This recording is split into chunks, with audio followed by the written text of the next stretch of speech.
akamupatia Suleimani mfalume wa Israeli, akafanya maamuzi ya hekima, akasaidia wana wa Israeli. Yeye peke yake hawezi, ni wewe unaweza kumwezesha.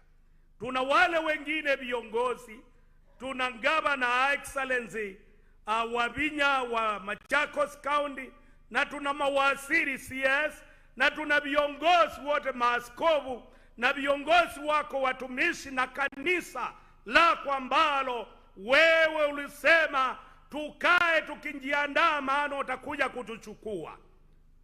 Tunaomba tusamewe na tuoshwe, ili kama utakuja leo uburaye kuungana nasi na kupeteleka juu mbinguni, ama siku ile utakayofanya. Kwa hivyo Baba wetu wa mbinguni, leo kuna kazi ya kuweka wakfu watumishi wako ambao ni askofu na naibu wake wa AIC Machakos area. Mungu tusaidie, askofu mkuu atakapotuongoza, Mungu tusaidie tuone hiyo kazi imetimilika, na mabuta yako iteremuke kutoka mbinguni iende kwa kila kichwa wakati huu, na hiyo mabuta ya baraka yaambatane nasi hati katika familia na kazi tunazofanya. Tutakaomaliza, Mwenyezi Mungu, utukufu ni wako milele na milele. Twashukuru kwa kutusikia na kukumbali dua zetu na sala zetu, na ni katika jina kuu la Yesu Kristo, mpatanishi wa mwanadamu na Mungu, twaomba na kushukuru. Amen. Asanteni na tukae.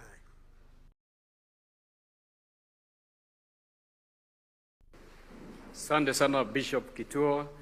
Tunashukuru Mheshimiwa Rais ameimba wimbo wa Kikamba nasi. Asante sana. Na wale wengine ambao tumeshiriki pamoja kwa wimbo, asanteni. Sasa tutakuwa na somo, na tukimaliza somo tutaenda kwa matolezi yetu.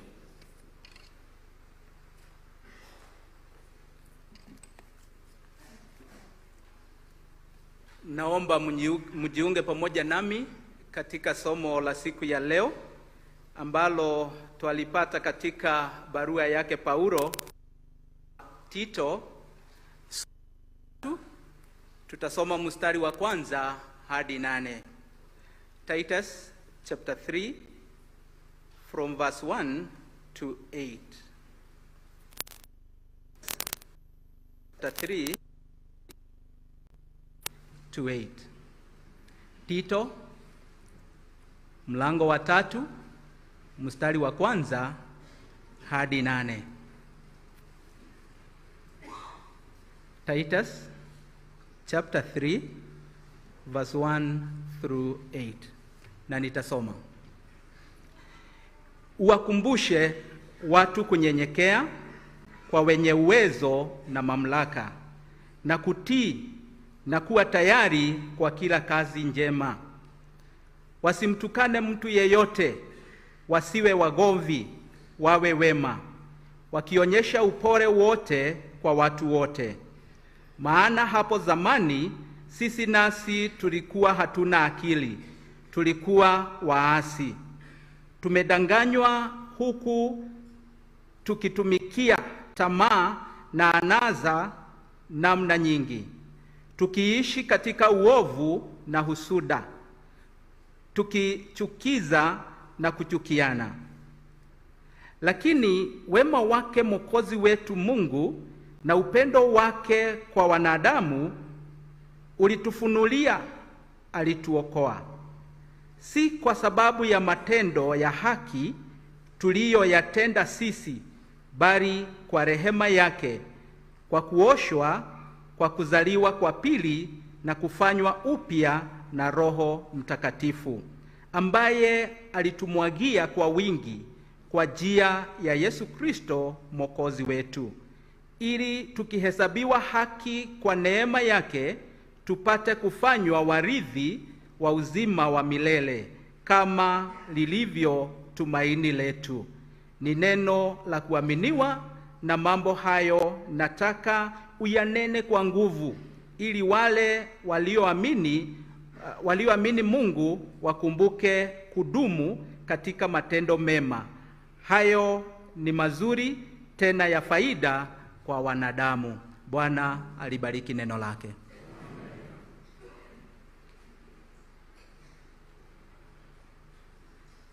Asante sana askofu kutoka Kijabe. Tutaingia katika matoleo, na ningependa kufanya matangazo kidogo kabla hatujatoa sadaka zetu. Roho za kwanza 2 watalete matoleo yao mbele. Roho za kwanza 2. Hii roho ambayo iko maaskofu pamoja na mheshimiwa rais pamoja na wale wa pili, au utalete hapa mbele. Wale wengine mtakaa mahali mlipo, kuna ushers ambao watawachukulia sadaka zenu. Tangazo la pili, tutakuwa na namba paybill. Wale ambao hamna cash, kuna paybill number ambao itatolewa na mtaiona kwa screen. Kwa hivyo msiwe na wasiwasi.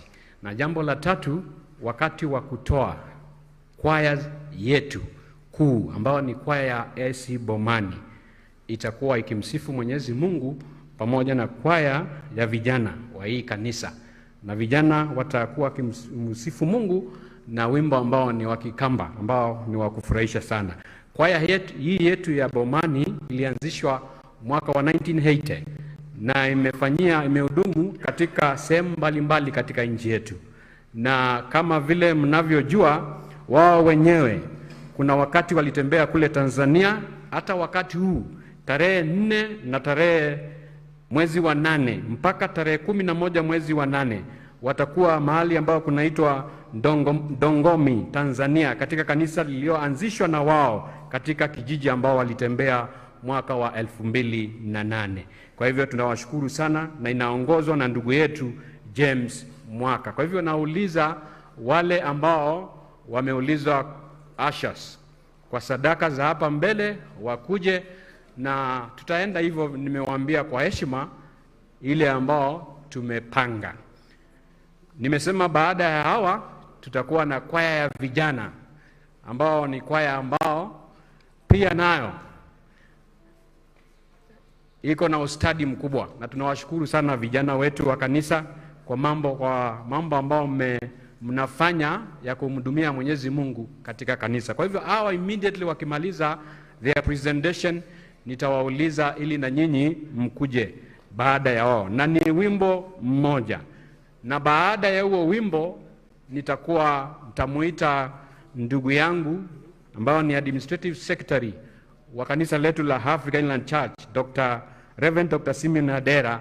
Sasa tuwe na makaribisho na introduction ya clergy. Kwa hivyo tutaenda vivyo ambavyo nimewaambia. Paybill imewekwa. Asanteni sana kwaya.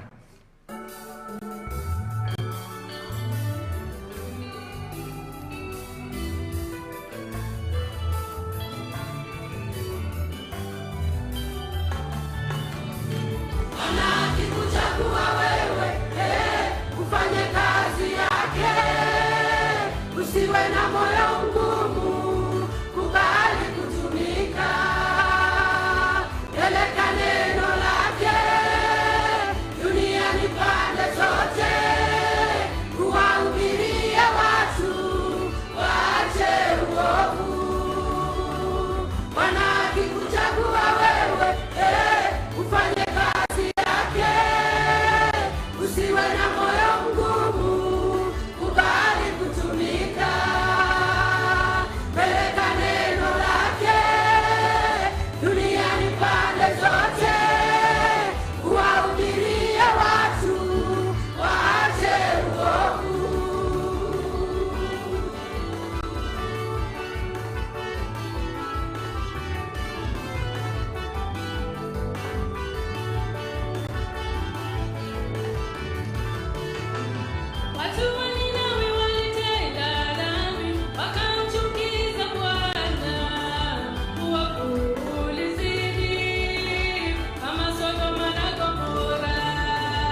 Makofi kwa kwaya, makofi kwa kwaya yetu kuu tunapowaalika vijana wetu wa kanisa la Bomani.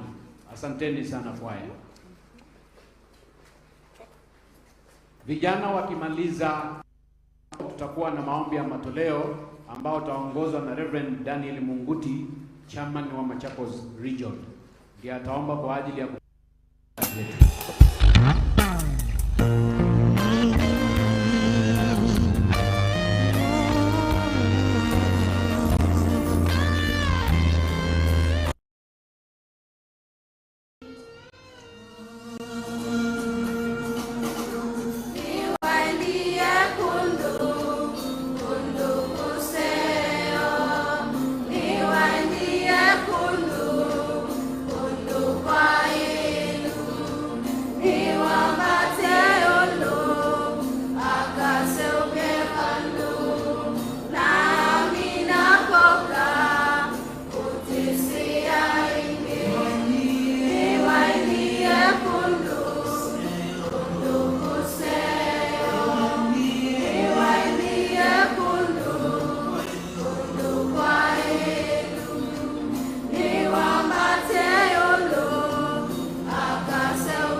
Asante sana vijana wetu. Asante sana, Mungu awabariki. Reverend Munguti.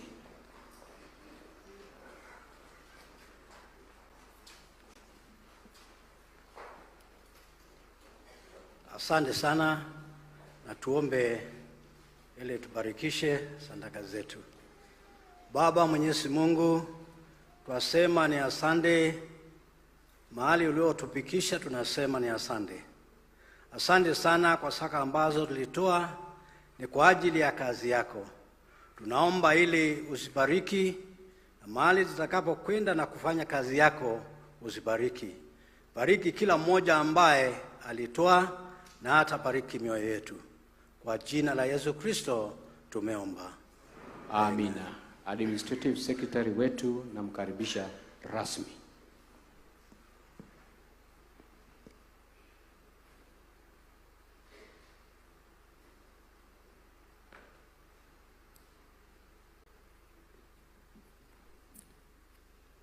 Nachukua fursa hii kuwakaribisha tena katika ibada ya kutawaza kwa askofu wa AIC Machakos area pamoja na naibu wake. Basi nataka tu kutambulisha wachache. Kwanza, wale ambao ni members of baraza kuu isipokuwa maaskofu munaweza kusimama. Members of baraza kuu wasipokuwa maaskofu msimame. Asante. Pamoja na ofisi kuu pia wasimame. Thank you. You may be seated. The installation of a bishop or an assistant bishop is provided for by our Constitution and bylaws, Chapter 7. It is provided that it is taken or undertaken during a congregational meeting like this, and it is my pleasure now to declare that this congregation is properly constituted for the installation of the Bishop of AIC Machakos area and the Assistant Bishop of AIC Machakos area. It is now my pleasure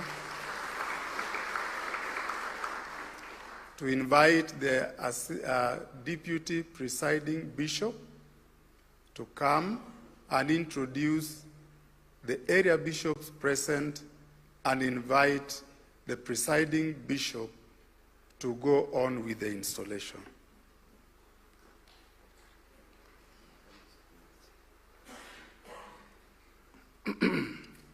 Your Excellency, the President of the Republic of Kenya, our presiding bishop, all protocol observed, good morning. Good morning once again. Can you see your neighbor? Just see him or her.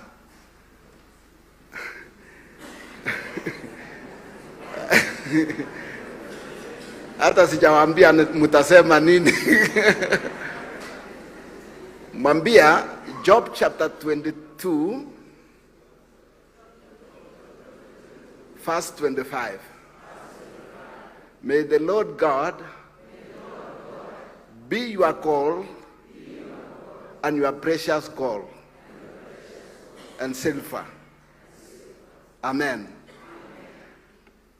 Thank you so much. It is my duty now to introduce my bishops, and I will ask you to come here very quickly. The bishop present, Africa Inland Church.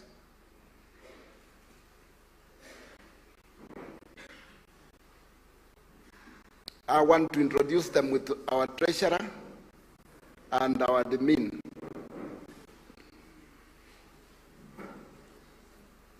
Our treasurer and our admin, please join them.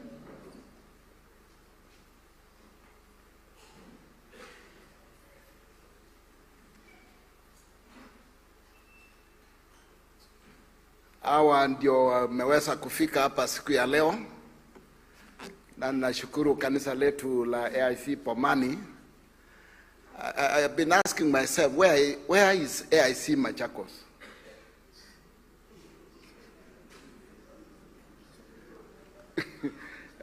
I hope the people, the congregants, the people present here and coming from this place, where is AIC Machakos? Thank you. Let me begin from admin here. Just come and say your name. Reverend Dr. Simeon Adera Ngono, Administrative Secretary, AIC Kenya. Thank you. Samuel Wainaina Geshohi, the National Treasurer, AIC Kenya. Joseph Mulinge Masumba, Bishop AIC Kuda area. Bishop Joshua Mativo, AIC Magoni Central area. Joshua Nzau Kimuyu, Bishop Nairobi County. Joseph Mwambi, Bishop Makueni area. Joseph Mwendo, Kitui area Bishop. Bishop Dr. Kituo, Bishop AIC Mwingi, and Chairman of the Fellowship of Bishops AIC Okambani. Jeremiah Mwando, AIC Ado area. John Kingatwa, Bishop Kijabi area.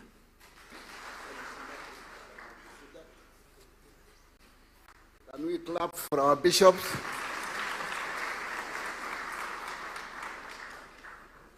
Together with them, we have our accountant. Can you please stand where you are to begin my coffee? We have our drivers. Please stand. Thank you so much.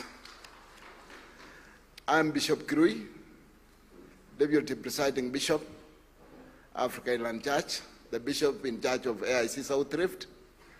And I want to say, Chamgei, Kongoi.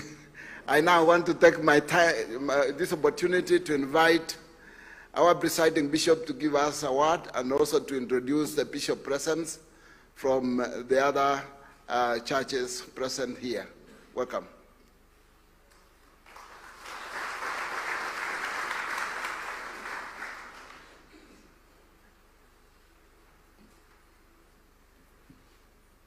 Your Excellency, the President of the Republic of Kenya, and also a congregant of Africa Inland Church, Kenya, the Governor of Machakos, our CS, I've seen our county lady, the bishops who are here, the bishops of other denominations who have joined us in this day, all the clergy and the congregation, good morning.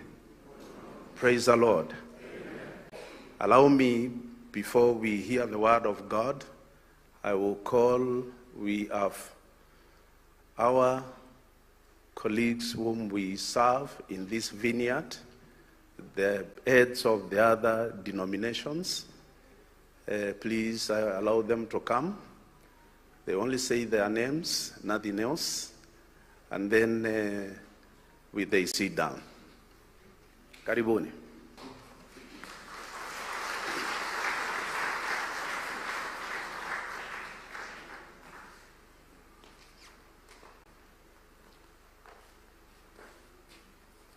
Your Excellency and all protocols observed, I'm Archbishop Timothy Ndambuki, Archbishop of African Brotherhood Church, East Central, Southern Africa, and Finland.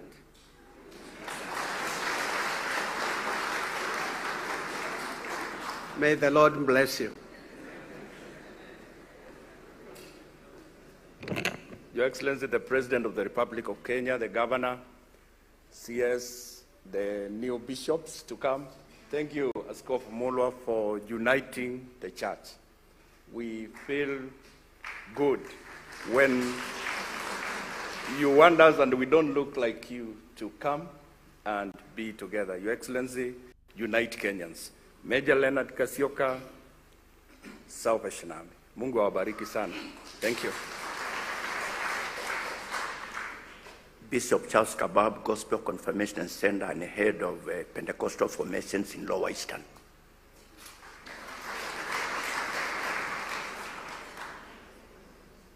Your Excellency, the President of the Republic of Kenya, our Governor, and other leaders who are with us, thank you, Bishop, for inviting us.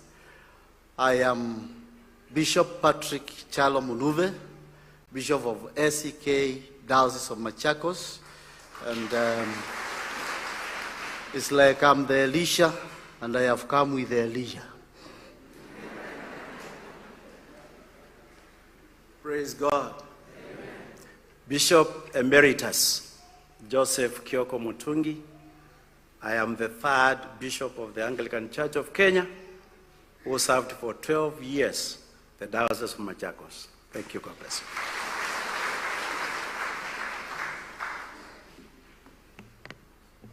Your Excellency and the guests, it's not the tradition of a pastor who is preaching to introduce the wife.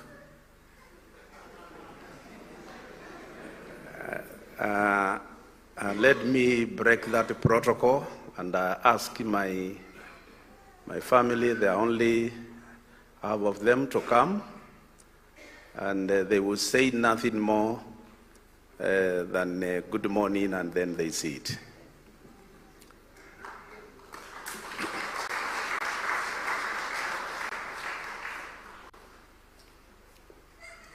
Your Excellency, sir, and the Governor, and all the clergy, all protocols observed, I want to say good morning. I'm Rosemary Mulwa, saved by the blood of Jesus. Thank you. Praise God, Church. I'm the last born Mercy Mulwa. Bwana Yesu asifiwe. I am Ruth Mulwa. Praise God, Church. My name is Paul Gitobu. Ruth Mulwa didn't want to say Paul Gitobu is the husband. Now, that is the Gen Z we have in this city and in this country. So that is the husband. We thank God for them.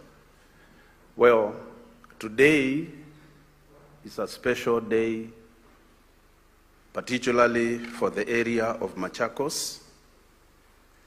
Your Excellency, it's only a few days you came here so that you graced the Bishop,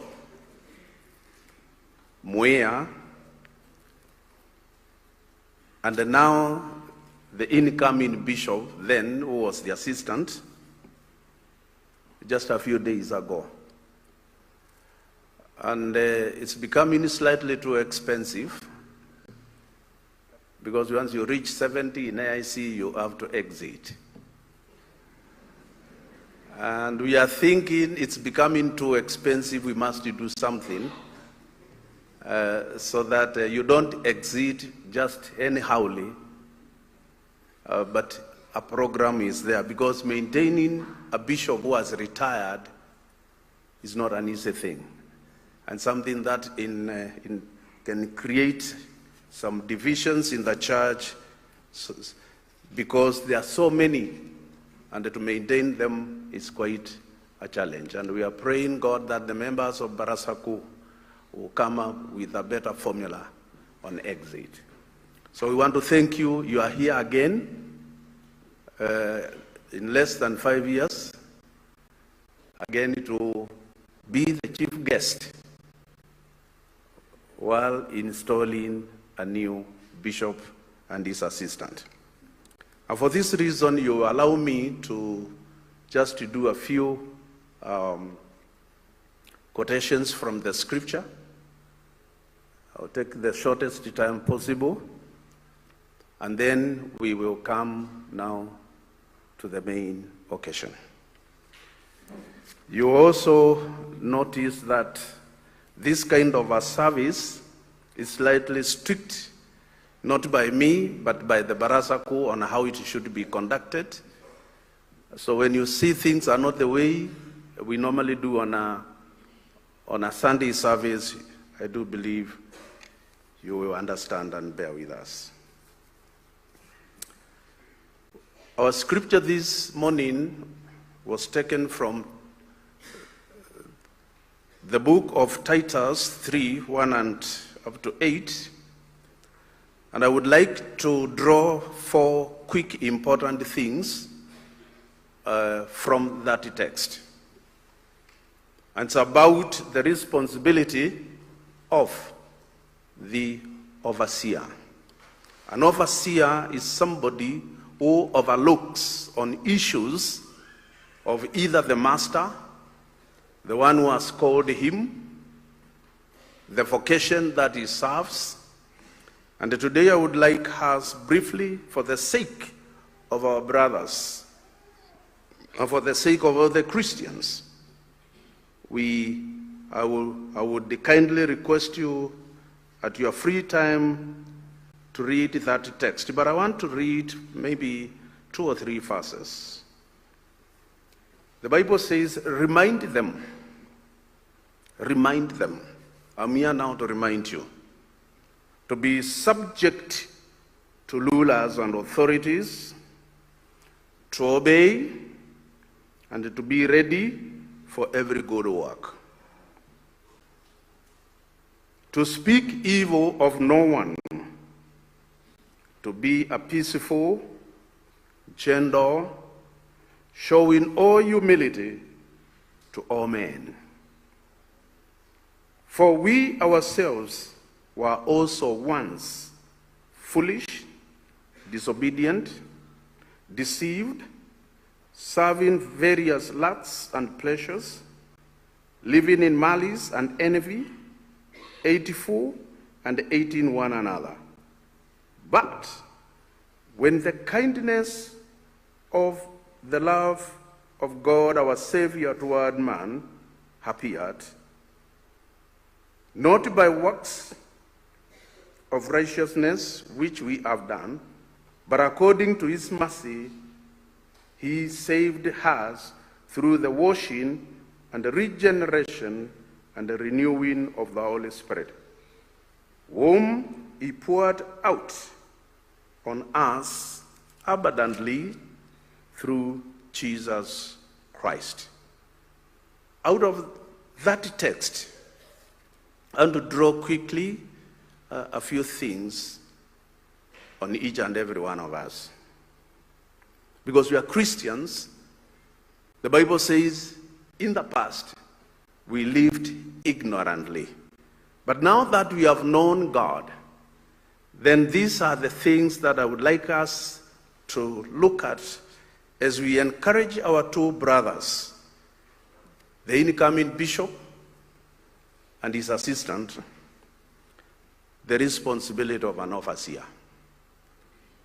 An overseer is not a must that he is a pastor. An overseer of the office that God has given you. Because you shepherd the people, starting with our very own children. We are overseers of our own families. And we want to look at it, not narrowing to the 2, but also we look at ourselves. How we look at the people that we cater, the people that God has given us.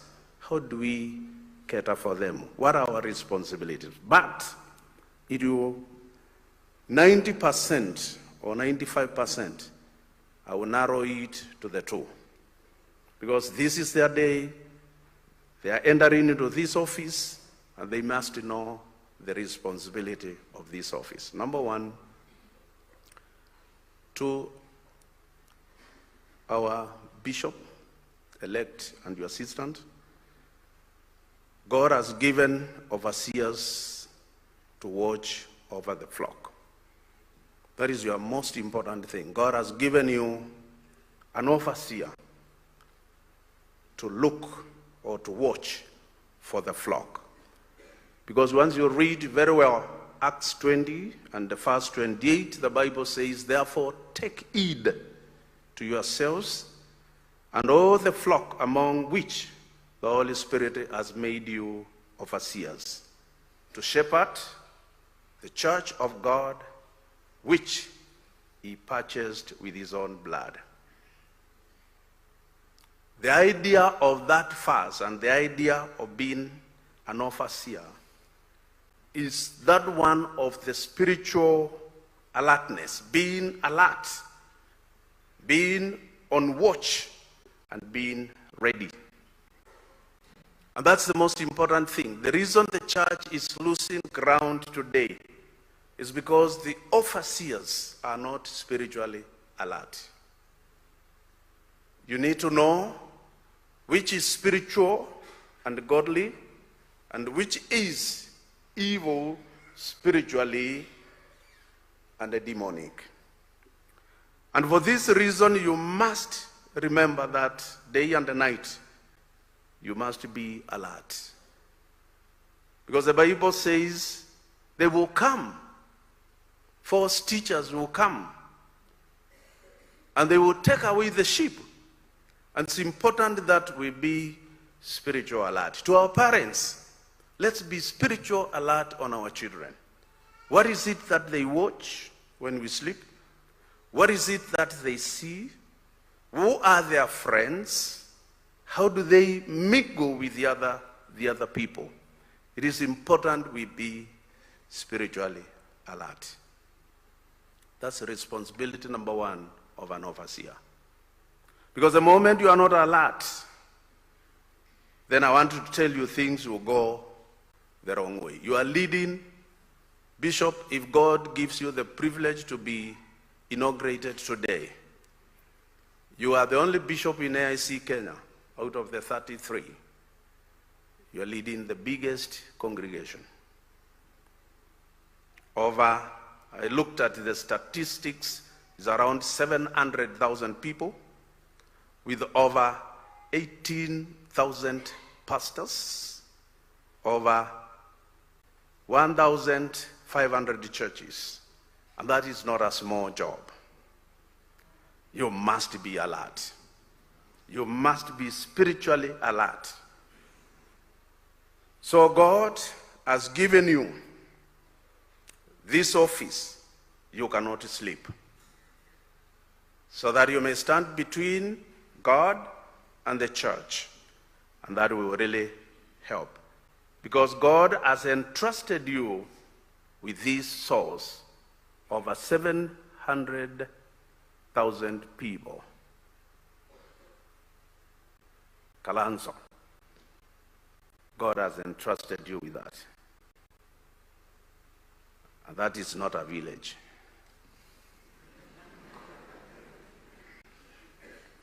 The second responsibility for us all also, and for the two, is to shepherd the flock of God as instructed in the scripture.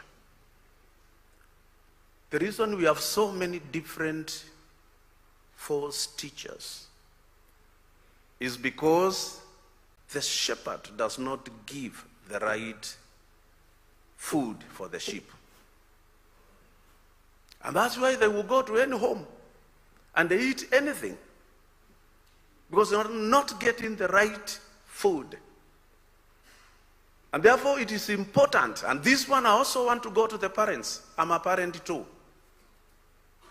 We must give our children the right thing. The other day I told the parents in our church that a time has come that parents now, we must buy our children mobile phone. And they thought I'm just joking. And I told them, by the way, Your Excellency, where I minister, we have over, our Sunday school is over 1,500 kids. And I mingle with them and I hear what they say. And one of the greatest weapons the devil is using is when your child does not have a phone. So what do? Because they want to peruse, they want to look at what is there, they go to the neighbor's house and they become a prey. And I ask them, which is easier? To buy and control what they watch, or to let them go and watch from the neighbor's house? Which one would you prefer? And they said, hey, Pastor Bwana, we unatuletea noma. Hiyo ni watu wa Nairobi. Unatuletea noma, watoto wanatusumbua. But I told them that is the truth. I've done the research. I've lived with these children. That's how we are losing them away. The same, Bishop and your assistant. You must shepherd with the right instruction from the scripture. If you read Peter 1:5 and 2, the Bible says, shepherd the flock of God which is among you, serving as an overseer, not by compulsion, but willingly, not for dishonest gain, but eagerly. Now today, the Church of Jesus Christ all over the world, the clergy are not willingly serving, but they are serving with the conditions that I don't have a house, my house doesn't have this, I don't have money to go and see the people in the hospital. Those are lame excuses. You are instructed to shepherd the flock of God as per the instructions of God, not as per your desire. And this has caused a lot of our members to run away from the church, because we are not touching the needs spiritually and literally on day-to-day basis. I want to ask the pastors who are seated here, how many of us conduct Bible study on our members?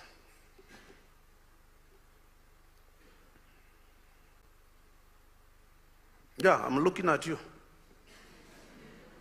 How many? The moment you close the church 3 p.m. on a Sunday, it will be opened again 8 a.m. on another Sunday. You must shepherd as per the instructions of God, so that our people will be grounded as early as they are in Sunday school. And as you do so, the Bible says, do not shun to declare the whole counsel of God. We are also missing the point in the church because pastors do not want to tell people, thou shalt not steal.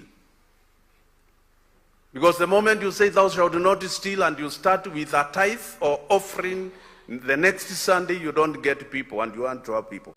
Tell them so that they may go and they come back. Tell them they will go for 1 month or 2 months and they will come back, because you have told them the truth. So, Bishop, I know you have all the strength that is needed, but the Bible challenges you and me. Let us, as we shepherd them through the Bible, but not through the tradition of the church, not through the tradition of the people, not through the change of technology today, but through the Word of God, verse by verse. The third important point that we will draw from that text is the responsibility number 3 is the attitude and the motivation. The Bible talks so much about the attitude and the motivation. And Peter 1:5, verse 2 to 3 is in a record. He says, shepherd the flock of God which is among you, serving as overseers, not as compulsion, but willingly, not with dishonest gain, but eagerly, nor as being lords over those entrusted to you, but being examples to the flock, and which the chief shepherd, when he appears, you will receive the crown of glory that does not fade away. What is Peter saying? Peter is saying, let's have the attitude and let's have the motivation. The attitude is serve. Eagerly carries the idea of ready and willing. You are quick and careful to serve, and have the desire as you serve, you rule over them. I know there are pastors who don't have any rule over the congregation. And when a pastor doesn't have any rule over the congregation, he doesn't have a congregation. When a parent doesn't have a rule on the children, he doesn't have the children.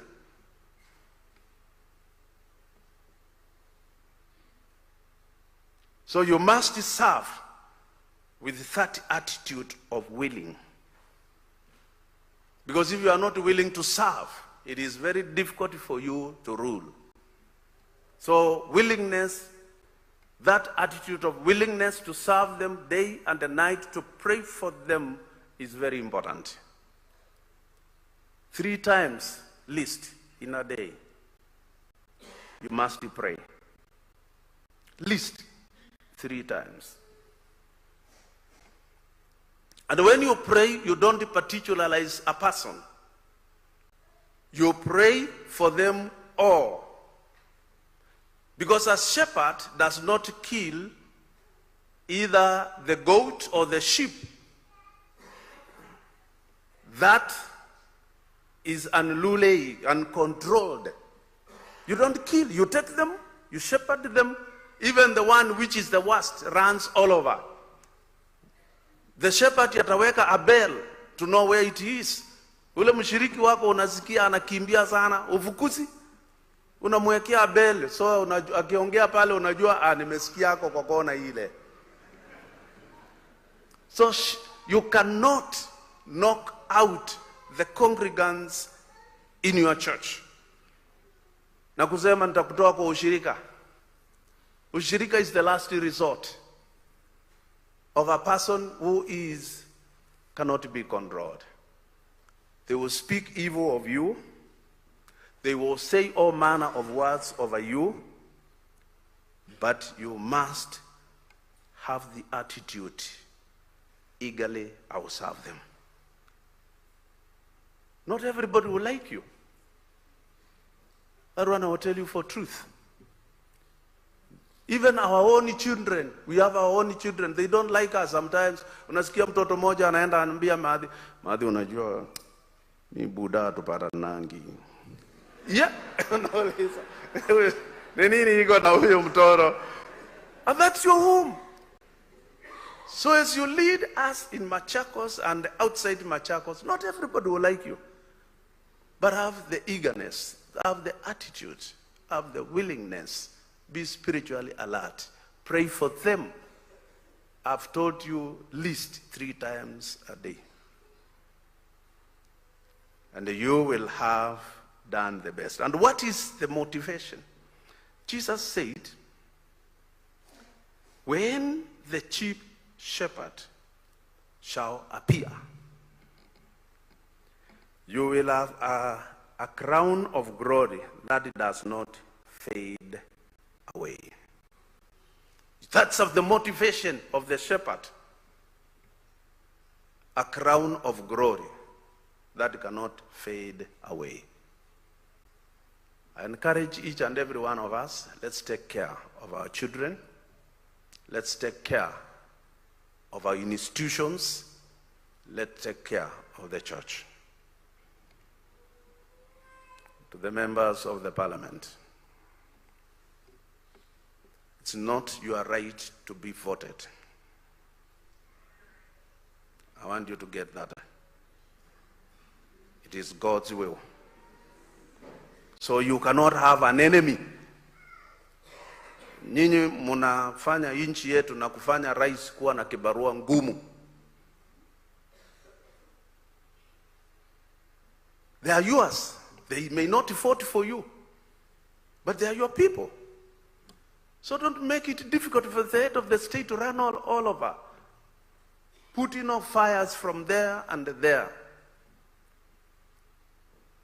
Have eagerness. Hata akiwa hakunipigia kura bado ni yangu. So ningelipenda muwe na hiyo. And don't incite. You are the overseer for this time. Let me address my local MP, Your Excellency, at home, Mwala. This guy, one day, alikuta nikienda kwa barabara. I was going to buy ndawa. Na mimi naenda shughuli zangu na anaona ka ramshako yangu. And by the way, that ramshako hukuweka mafuta. Wewe. So he sees me on a ramshako on the road. Na pikipiki wananizuia. Na wanasema lazima uende umuombe. And I did the prayer on top of his car. And it was only 3 days to the election, and I told him, usilie, utarudi. Na akarudi. I've never seen him come in to say, Mulwa, thank you. Siako hapa.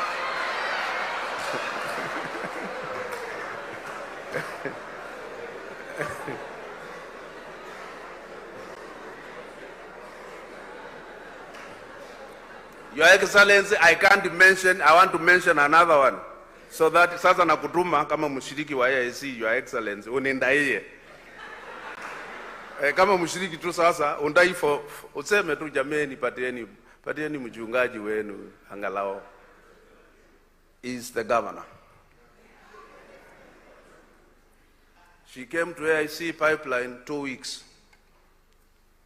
Ni huyo, akiwa assistant minister. Na nikamuombea, and you can ask some people are here. That is the truth. Akakunywa chai ya pipeline ikaisha. Ajarudi. Hebu uliza yeye kama amewahi kurudi. Sasa Your Excellency kama mzee nindaie. So what I'm saying, let's make this country of ours governable. And that's what, Your Excellency, we want to do in Lower Eastern. If I haven't told you, but that's what we will do, that it is governable. That there is peace, and the hostility that is there, it has to come to an end. The good thing, all of them are members of AIC Kenya. And I will have them, if they cannot listen, excommunicated by me. So we must have the attitude and the motivation so that we serve in our church, in our school, in our political arena, in our government, having that eagerness. That's my point. That's the point of the Bible, eagerness to serve. Lakini kama uliingia kwa siasa sababu uitwe mheshimiwa, then quit.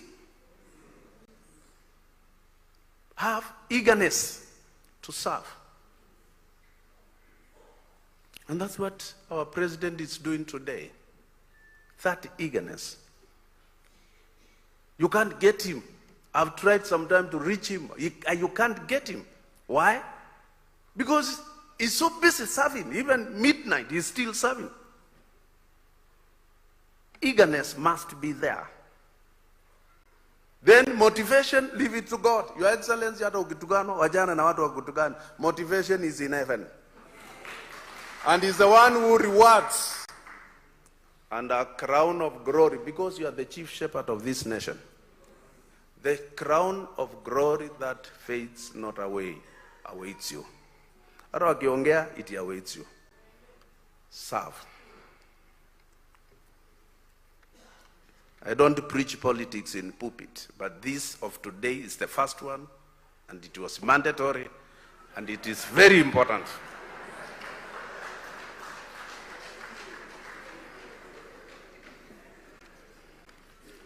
But I thank God, Your Excellency, you came, because I know now Governor Wavinya and Kawaya, they will do something. The last point, so that we do the business of today, the fourth encouragement and the fourth responsibility and the final point is that an overseer has the authority of accountability. Today I say we need to have that accountability. How? You as a pastor, do you know how many members are in your church? You don't. Do you know their houses? You don't. When they are bereaved, do you comfort them? Hardly. Utaonekana tu siku ya maziko. Do you know their welfare? You don't. We as the clergy, that's where we fail. We want to keep a distance from the congregation. Bishop, you know the qualification of a shepherd in Palestine. Ndiye alilala kwa mlango, the sheep ililala ndani. You know that. Ili the wolf akija, ni yeye kwanza akuliwe, but the sheep iko sawa. Today the sheep ndio inakaa nje, the shepherd iko ndani. So I want to remind you again, our bishop, you must be accountable to God and to the congregation that gives you the privilege to serve. Because the congregation is directed, and the congregation, I want also to direct a word for you, and I finish Hebrews 13:17. Hebrews 13:17. Paul is saying, obey those who rule over you, and be submissive. For they watch out for your souls as those who must give account. Let them do so with joy and not with grief, for that would be unprofitable for you. Now, I don't know how to put this rightly for people to understand. Because when you speak the truth, people see the untruth. And that's what they like to amplify. Bishop, it says obey those who rule over you. Congregation, we don't obey our pastors. And that's what I've seen all over. I've traversed this country, all over. In actual fact, last week, but one, I didn't know that is the president's home. Na nilikuwa kwake, Singoi. We were doing we were celebrating the 7th year of Shirikwa West Region. Lakini niliona tu miti, sikufika, but I knew you were not there. But the governor asked your prayers he should give you. We did, and we gave him, and we told him to make sure you get it. And I traverse. But what I have seen in many churches, congregation, we don't respect those who rule over us. And you know what? It is what you produce in your congregation, pastor, that will be in the government. That will be in the politics. That will be in the hospitals. That will be in the police. That will be in the customs. Clergy, get this right. If the congregation cannot be managed. You might have a spiritual problem. And if you have a spiritual problem, they will have a problem. And it is important we, the clergy, we lead by example, so that the sheep, as they follow us, they are subject to the ordinance of the country. They are subject to the ordinance of the country. So let's be accountable. How are we accountable on the scripture? The moment you do get that one right, then your congregation will be right, and the community outside there will be right, and only 30% who are not Christians, and that one doesn't bother anybody. So please, you have a duty to be accountable so that they may obey.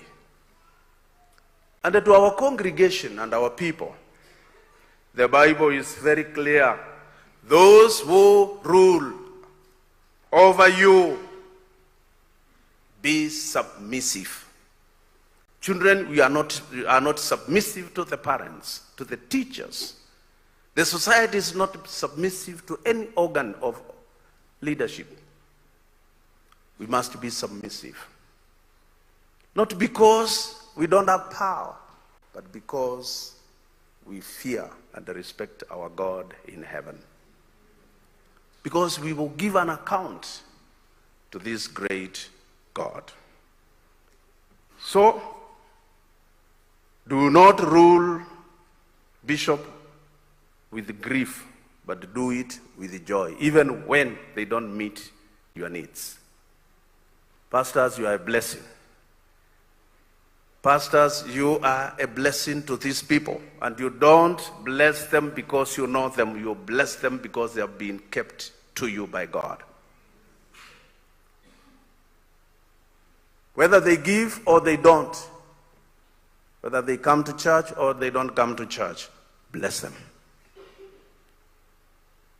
Sema tu Mungu, watu wako ni hawa, na unaona nyumba hii haina kitu, lakini wabariki waweze kukupenda, ndio wakutolee na mimi unipe. I'm now talking to the clergy. The Sandaka, you clergy and the congregation, it is to God. And then once you are given it to God, God has given it to the clergy. Hapana kusema yeye atulishi vizuri, kwa hivyo sitoi sandaka, utolei pastor. It is to God. And then God has directed it to him. So be submissive to your God by honoring him. Our bishop, the office you are entering is both great privilege,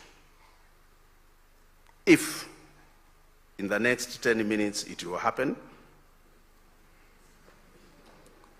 and wholesome responsibility. Therefore, shepherd, direct, teach, purpose to protect the flock of God, and is trusted to you with two things: integrity and the humility. Assistant Bishop, are you hearing that? Sio kusema mimi ni askofu, nataka hii lifanywe. It's a big responsibility. So you must purpose to protect that flock, because God gave it to you with integrity and the humility. Why? Looking to the Lord Jesus Christ as the model. Where we fail, we don't look at the shepherd, the great one, Jesus Christ, as the model for this noble office you are entering today.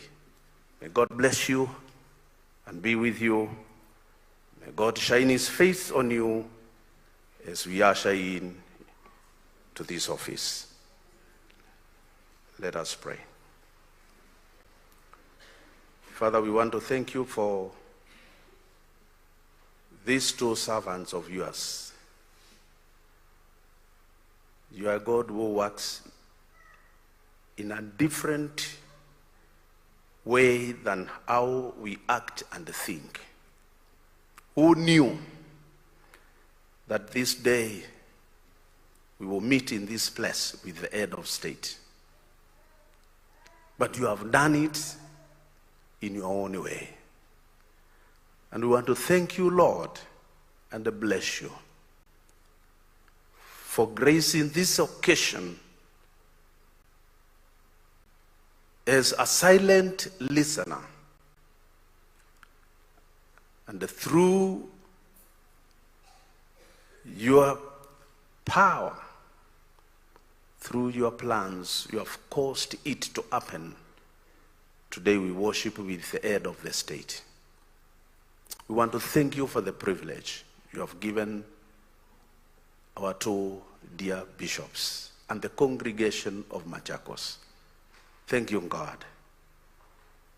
And our Father who is so much able, we want to pray that you grant His Excellency the President the wisdom and the knowledge as he leads this nation. You will keep him from any stumbling.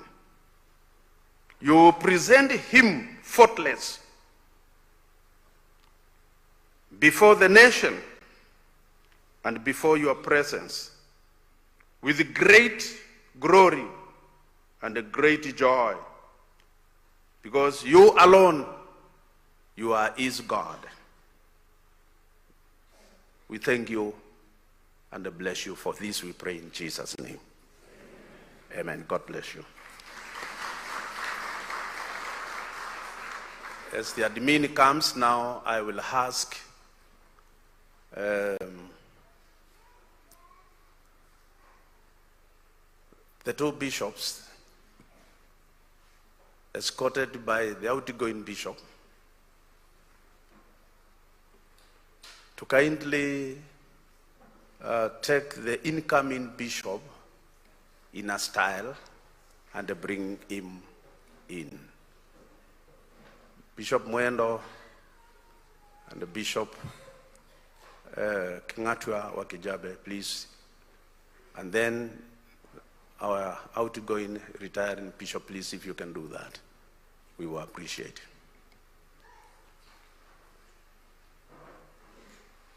As Bishop Mwendo.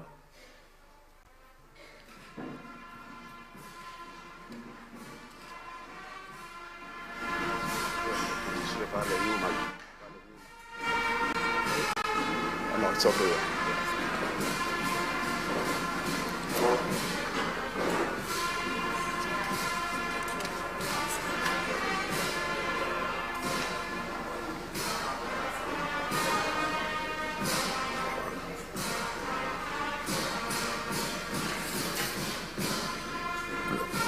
As you heard from the admin, this function is constitutionally done, and it's important when the bishop now, as the turn has come, he has to go out and now come officially, so that now we may usher him to the swearing ceremony.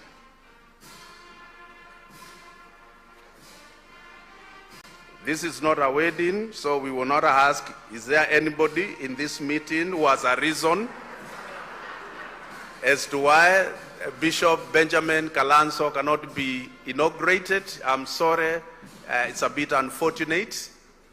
Therefore, you can now bring the bishop.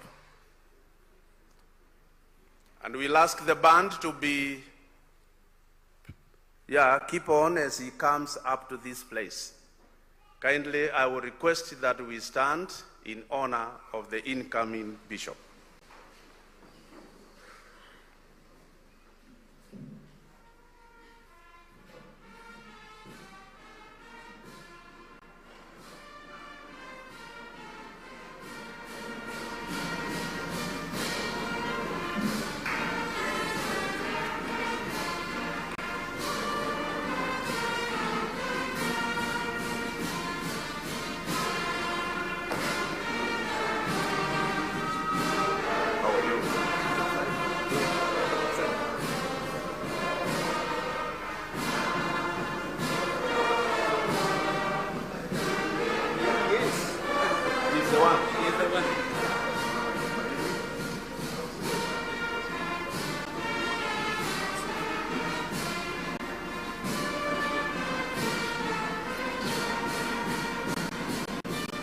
We may sit.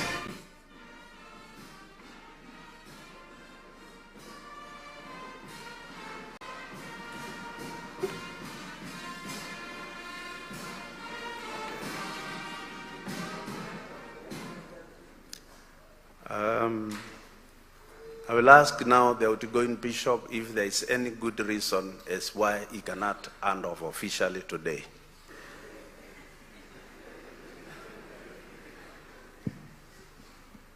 Presiding Bishop, I retired last year. I've been waiting for somebody to hand over. So I hand over to the new bishop willingly and to God. Thank you. Now, Kalonzo, you should smile and look up. Because if that man would have said something else, it would have been a difficult issue. Thank you now for doing that. Basi, ndugu yetu Benjamin Kalonzo umechaguliwa na Mungu na viongozi wa kanisa kuwa askofu wa kanisa la AIC Kenya, Machakos area. Sikia neno hili la Mungu. Mtu akitaka kazi ya askofu atamani kazi njema.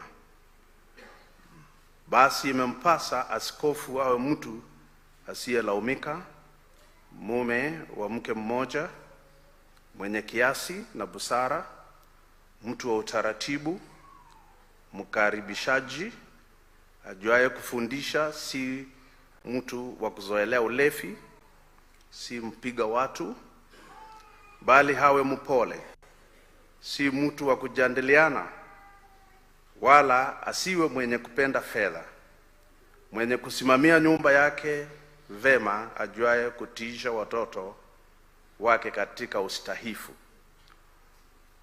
wala asiwe mtu aliyeokoka karibu, asije akajifuna akaanguka katika jukumu ya Ibilisi. Tena imempasa kushuhudiwa mema na watu walio nje, ili asianguke katika lawama na mtego wa Ibilisi. Mungu anakuamuru ya kwamba uishi kulingana na mapenzi yake, utatii amri na sheria, na uwe kielelezo kwa kanisa. Ndiyo, askofu. Watu hawajasikia. Ndiyo, askofu mkuu.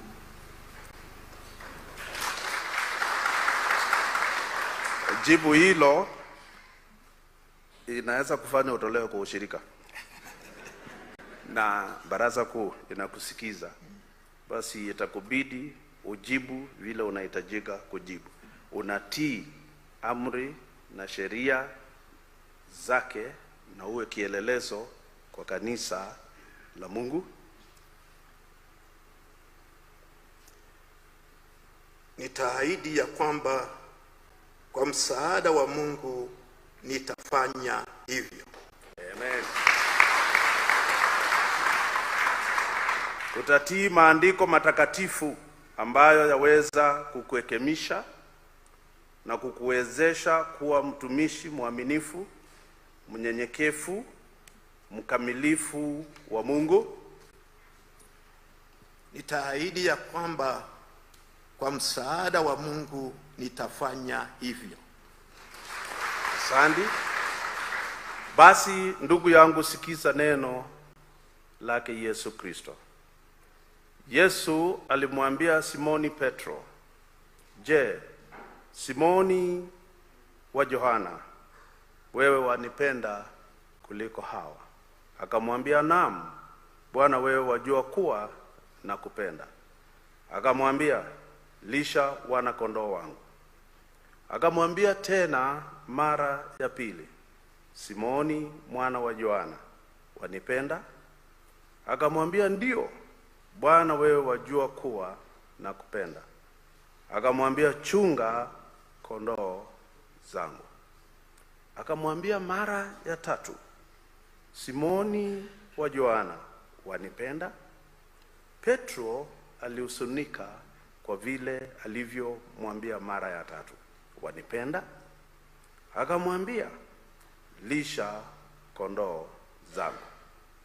Yesu Kristo amekukabidhi jukumu la kutunza na kulisha kanisa lake. Je, utalitimiza jukumu hilo? Ninaahidi ya kwamba kwa msaada wa Mungu nitalitimiza jukumu hilo. Sasa mbele ya Mungu mtakatifu na washirika wote na kuuliza, unakubali kushika huduma ya askofu wa kanisa la Africa Inland Church area ya Machakos, kubariki na kuongoza wachungaji wote wa kanisa hili? Na wajibu huu maalum tena unaahidi kuhimiza ile nadhiri ya uchungaji ulioifanya kuhusu kutojihurumia na kutokujali uchofu. Unakubali kufanya kazi ya mchungaji mwema wa kundi la Mungu? Ndiyo, ninakubali. Basi Bwana na akubariki.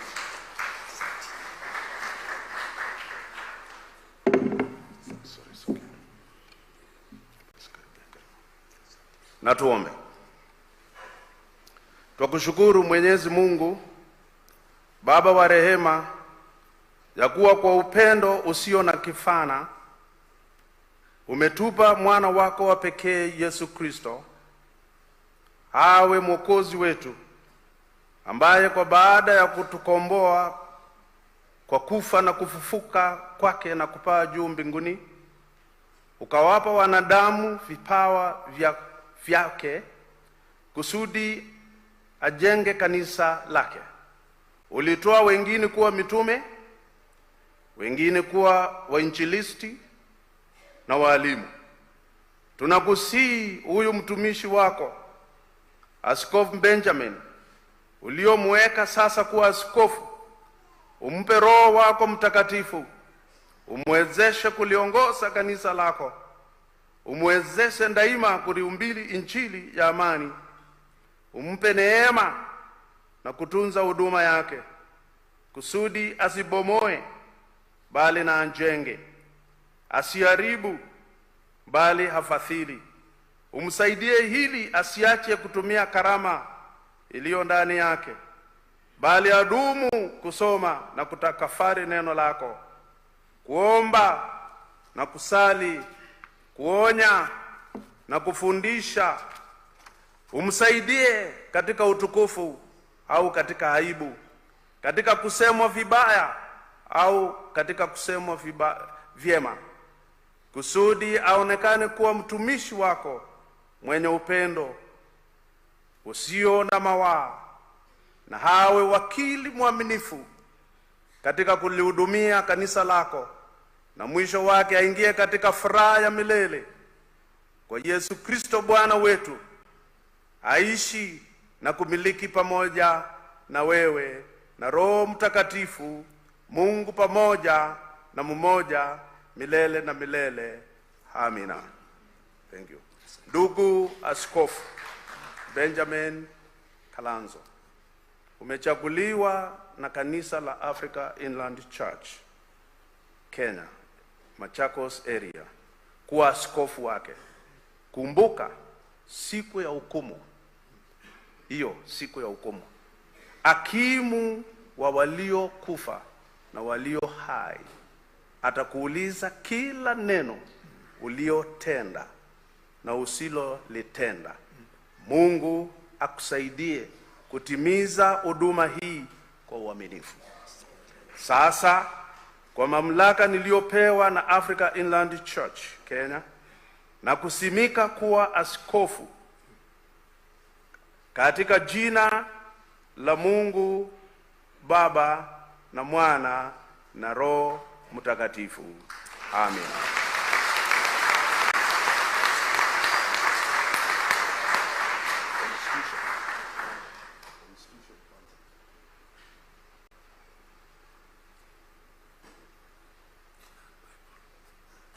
Constitution hii ni ndogo sana, lakini kubwa.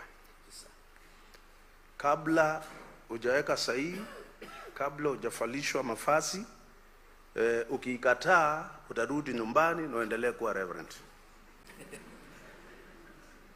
Maana ndio utakayeongoza kanisa hili. Basi upokee bylaws hizi na constitution ya kanisa letu ambao utakaotumia kuanzia dakika hii. Na Bwana wa mbinguni akubariki. Vile tunaelewa umesoma sana Biblia na una nyingi. Hii ndio Biblia. Wakati utasoma hizo zingine na ikushinde, ushindwe, utatumia hii. When you find there is conflict doctrinally, you always come to this. Na Mungu wa mbinguni akusaidie.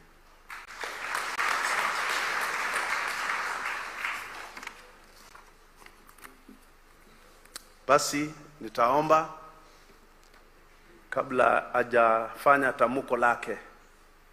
Nataka atamuke tamko lake akiwa amevalishwa mavazi yake ya kikazi.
Mama, nguo hizi watu wanasema hasina upako, hasina maana. Wale wa dunia ni nguo kama ile ingine, lakini wakati ambapo imeombewa ni ya kuweka utukufu ofisi ya askofu, kama vile ya Aruni na wanawe ilikuwa. Nguo hili kabla hatujaombea hawezi kusafishwa na mtu mwingine ila wewe. Ndio. Tutafanya hiyo kazi. Ndio. Basi wacheni tuombe.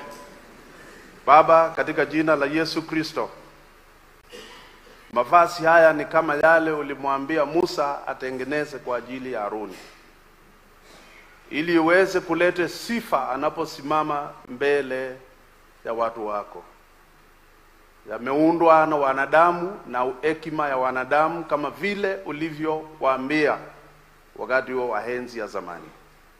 Sasa tunayaweka wakfu kwa utumishi katika ofisi ya bishop wa area ya Machakos, katika jina la Mungu Baba, Mungu Mwana na Mungu Roho Mtakatifu. Amen. Amen. Bwana akubariki. Asante.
Basi ndugu yetu, sasa inamisha moyo wako kwa Mungu, upokee baraka rasmi.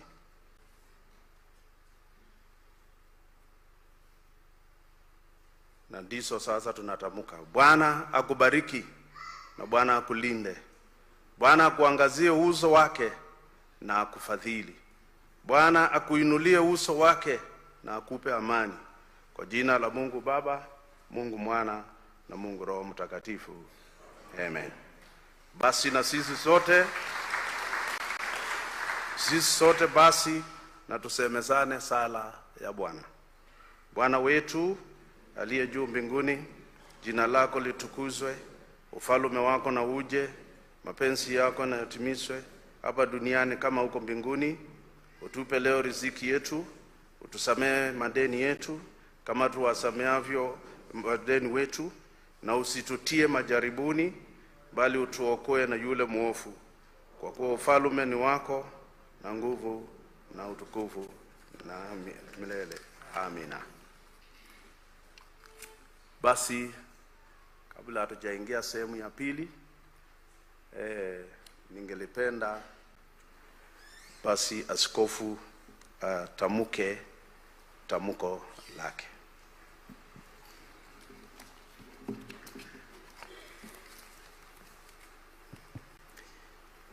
Mimi Kasisi Benjamin Kiyo Kalanzo niliyechaguliwa kuwa askofu wa African Inland Kenya, AIC Machakos area, kwa unyenyekevu moyoni mwangu na kwa uwezo wa uongozi wa Roho Mtakatifu na wa Mungu, na kubali kupokea na kutekeleza huduma na jukumu zote zinazoambatana na wadhifa wa askofu. Naahidi kwamba nitafundisha na kusimamia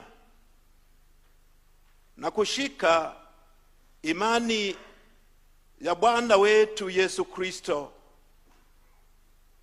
Nitazingatia maadili na marudi kama ilivyo desturi ya kanisa la African Inland Church, na kubali kufungwa na katiba, sheria na kanuni zote za Baraza Kuu la African Inland Church Kenya. Kwa sahihi yangu nimetoa kauli hii hapa AIC Bomani leo tarehe 20 mwezi wa 7 katika mwaka wa Bwana wetu Yesu Kristo wa 2025.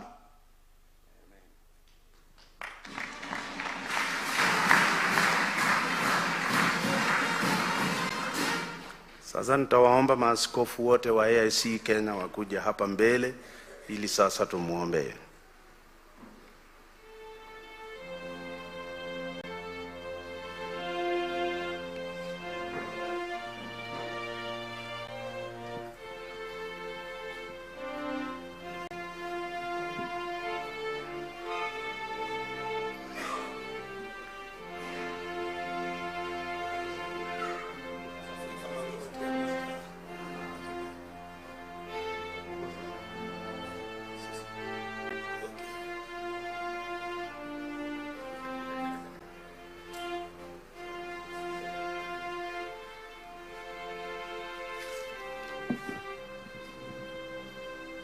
Na tuombeni. Mungu wetu na Baba wetu, mtumishi wako sasa hako mbele yako, akiwa tayari kwa kufanya kazi uliomwitia katika eneo hili kwa niaba ya Africa Inland Church Kenya.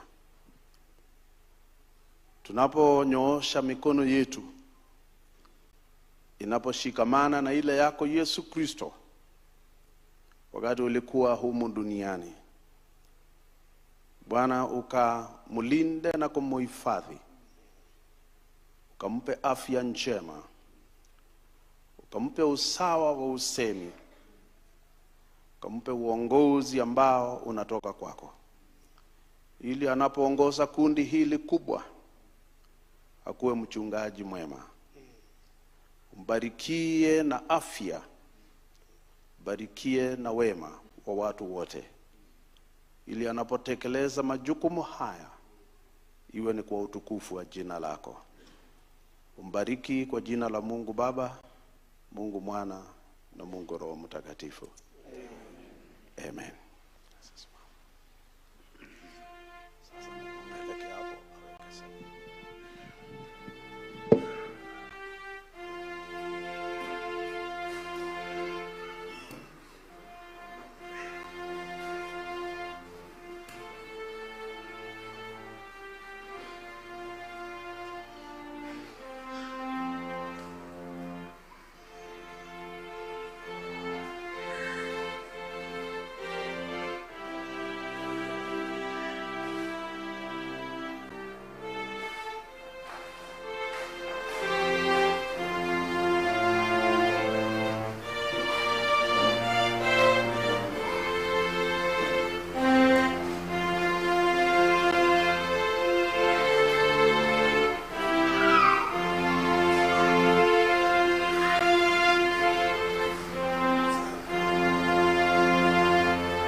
Basi jambo la mwisho, sehemu ya mwisho ambalo vile vile inatuhusisha sisi zote nikiwa mmoja na yule mwingine. Basi ninaomba members of baraza wale ambao mko hapa msimame kama vile hawa wanasimama. Ikiwa you are there and you are a member of baraza kuu, kindly musimame. Members of baraza kuu wale mko hapa na wauliza, mtamsaidia askofu wa Machakos kutekeleza majukumu yake ambao ameapa siku hii ya leo kulingana na sheria ya kanisa letu na Biblia? Na ikiwa mtamsaidia, semeni ndio, Mungu atusaidie. Okay. This is now the difficult one. Washirika wote wa Africa Inland Church stand.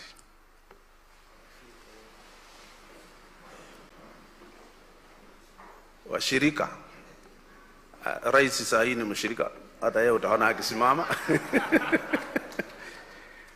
Washirika, askofu wenu wa Africa Inland Church Kenya, Machakos area, mtamsaidia kutekeleza majukumu yake kwa kumuombea na kumpa mawaidha ili atekeleze wajibu huu kama vile Mungu amempa.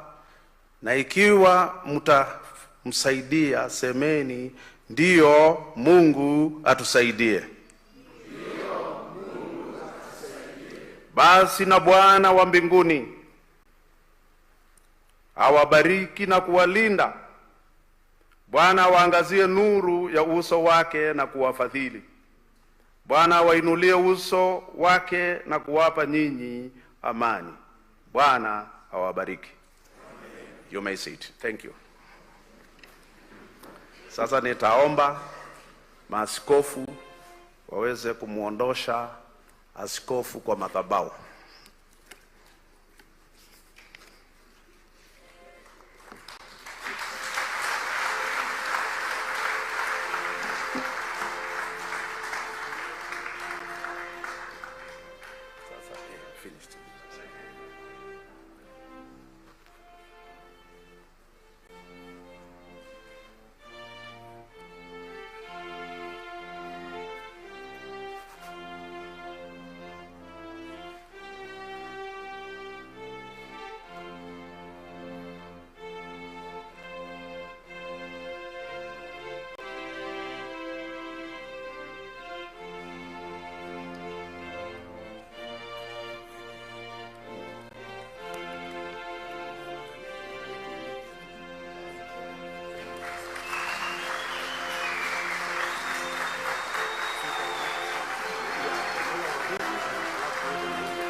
Tuweze kuketi.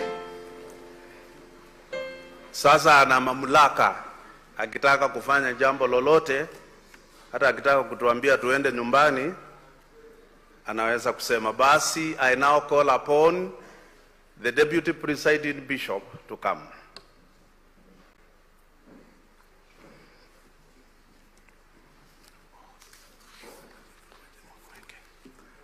The deputy presiding bishop will swear in the assistant bishop. Yake inakuwa ni dakika 5.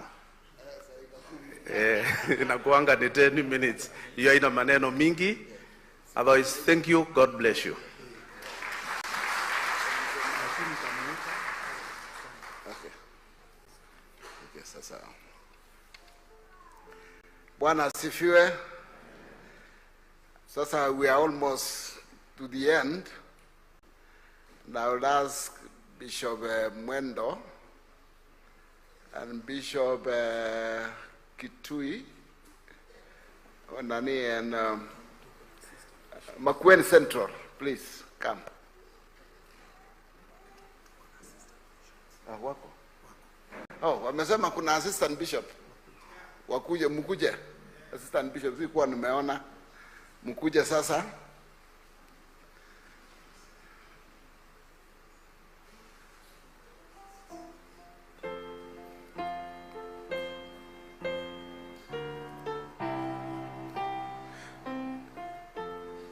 Anapokuja sasa, nitawauliza watutafutie naibu askofu mahali aliko, aweze kumtembeza kidogo na wakuja hapa mbele. Wakifanya hivyo, tutaimba wimbo kumtegemea Mwokozi.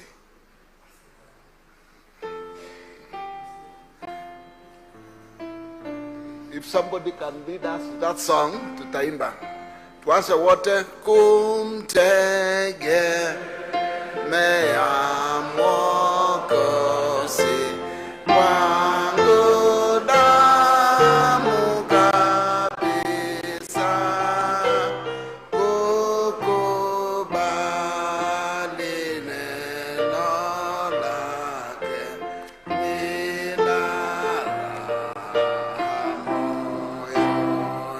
Yesu, Yesu, Yesu na mwana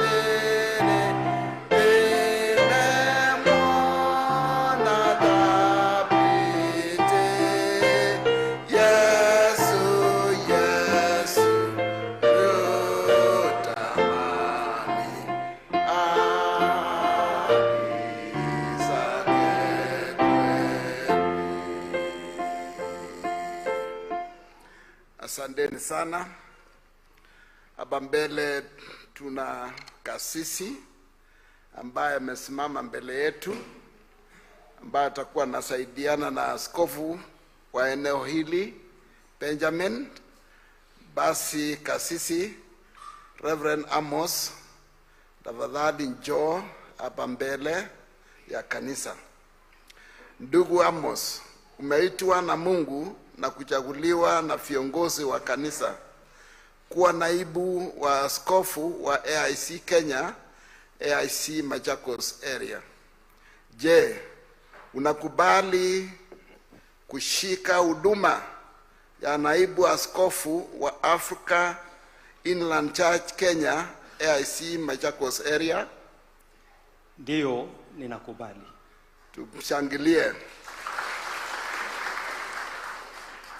Kasisi, je, unakubali kufanya kazi pamoja na askofu ili kuendeleza mahubiri ya wokovu wa Mwokozi wetu Yesu Kristo kama mchungaji mwema wa kundi la Mungu?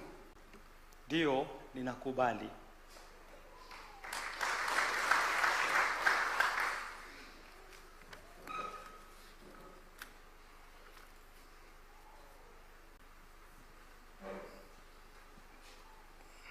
Tuombe.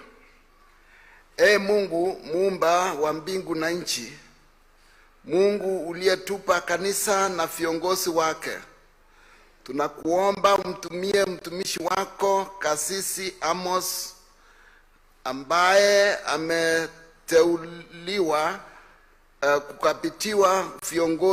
kupitia viongozi wa kanisa lako kuwa naibu askofu wa kanisa la Africa Inland Church, AIC Machakos area. Umjaze nguvu za Roho Mtakatifu, mpe hekima na busara. Ninaomba katika jina lake Yesu Kristo. Amina.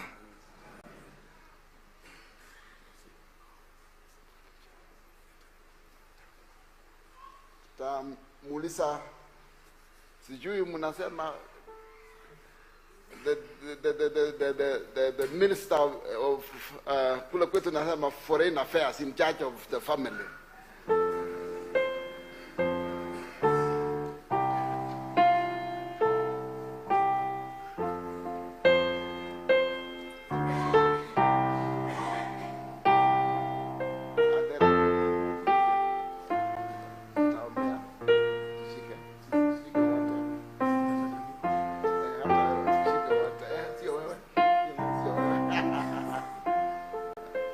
Tuombe. Baba Mwenyezi, tunakushukuru kwa sababu ulimtegua na kumjagua na kumwita mtumishi huyu Amos atumike katika kanisa letu la Africa Inland Church Kenya. Tunakushukuru kwa sababu ya wema wako na fadhili zako, na kwa sababu ya kumweka kwa kazi hii. Mafasi haya ambayo yako mbele yetu tutaiweka mkononi mwako na kuweka wakfu katika jina la Baba, Mwana na la Roho Mtakatifu. Amen.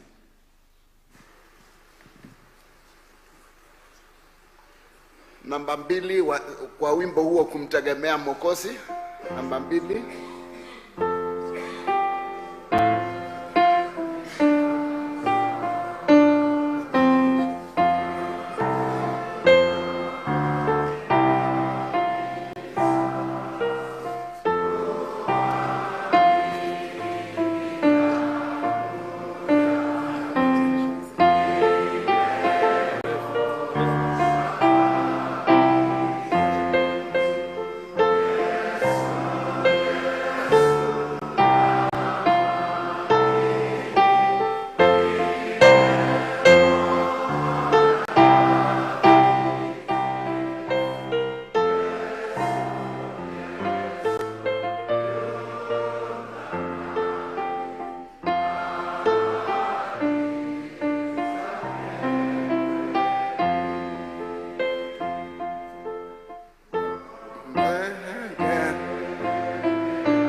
basi nitampa nafasi atoe tamko lake akiwa naibu wa askofu katika eneo hili la AIC Machakos area. Mimi Kasisi Amos Mutunga Ndunda, sauti kidogo, niliyechaguliwa kuwa naibu wa askofu wa African Inland Church Kenya AIC Machakos area, kwa unyenyekevu moyoni mwangu na kwa uwezo na uongozi wa Roho Mtakatifu wa Mungu, nakubali kupokea na kutekeleza huduma na jukumu zote zinazoandamana na wadhifa wa naibu wa askofu. Naahidi kwamba nitamsaidia askofu wa African Inland Church Kenya AIC Machakos area kufundisha na kushika imani ya Bwana wetu Yesu Kristo, mafundisho ya neno la Mungu kama ilivyo kanuni na desturi la African Inland Church Kenya. Nakubali kufungwa katika sheria na kanuni zote za Baraza Kuu la African Inland Church Kenya. Kwa sahihi yangu nimetoa kauli hii hapa AIC Bomani leo tarehe 20 mwezi wa 7 katika mwaka wa Bwana wetu Yesu Kristo, mwaka wa 2025. Amen. Basi hapa kuna constitution, bylaw na Biblia ambayo sasa hii hapa ndio mwongozo ya kuliongoza, ukisaidiana na askofu kulinda na kuchunga kundi lake Mungu. Thank you.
Mkuja tumuombe huyu maaskofu,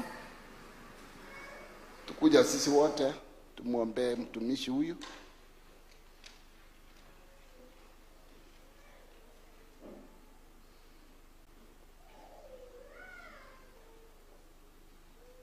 Tapiga makoti.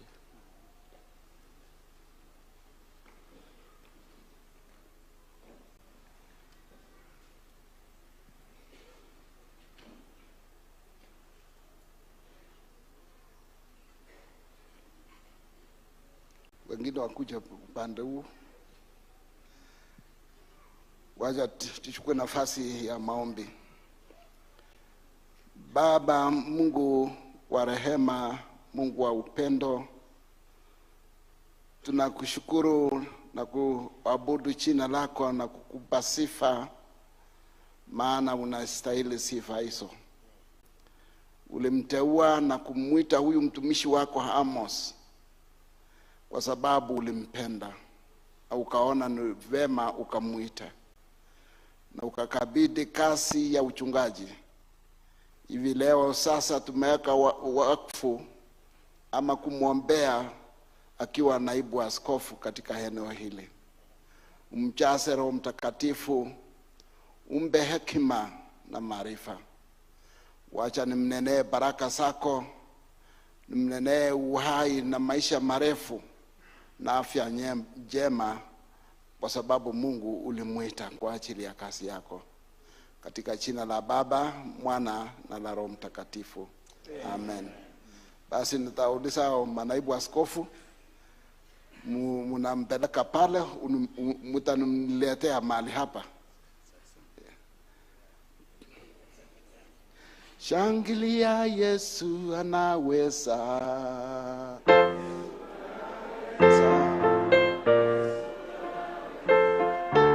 Yesu anaweza. Shangilia, Yesu anaweza. Yesu anaweza. Yesu anaweza.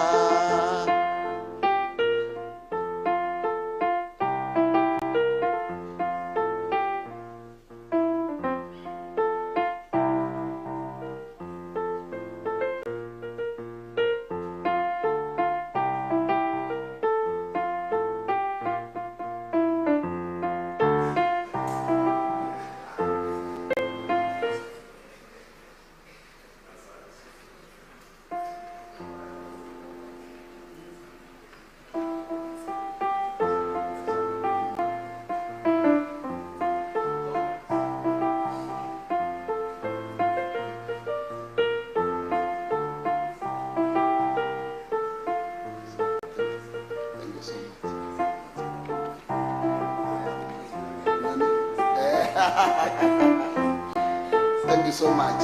God bless you. Pamoja na haya, ningependa tu nitoe shukrani zangu. Wapi Biblia? Ilichukuliwa wapi? You'll forgive me, Presiding Bishop. Can you bring the other two Bibles? Yeah. Chini.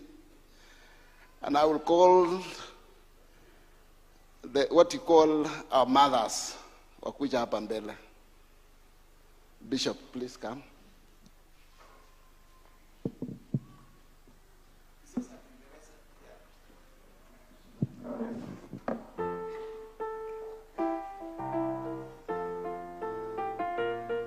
I and my wife, nyumbani, na my ministry at home, tuliona tuwabariki familia hawa na Biblia. Na pia pamoja na haya maaskofu hao wengine, we have about 40, and you will get it when we will be in Baraza Kuu. Thank you so much.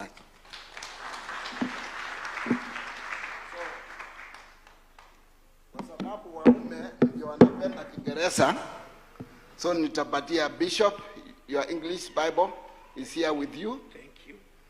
Yes, to take care of the flock. And my bishop here, you will have this one. And my mothers, I know you are at home. Mtaongea Kiswahili pamoja na hawa wengine huko nyumbani.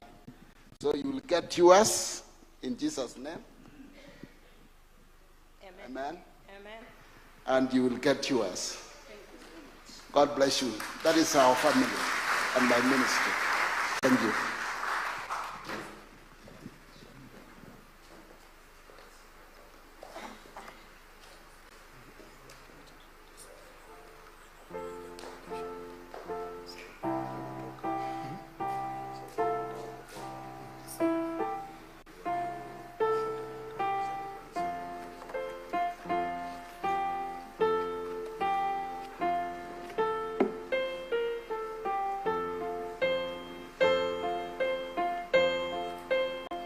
Your Excellency, thank you for, we agreed we want to finish by 1, and I will make sure that by 1 we are almost there. I will ask, thank you. I will ask the new bishop, tunataka tu kusikia anaongeanga haje akiwa new bishop. I'll give them each 2 minutes to say something, and then from there we will almost be through to the finishing time. Can we appreciate as our bishop comes in? Karibu askofu.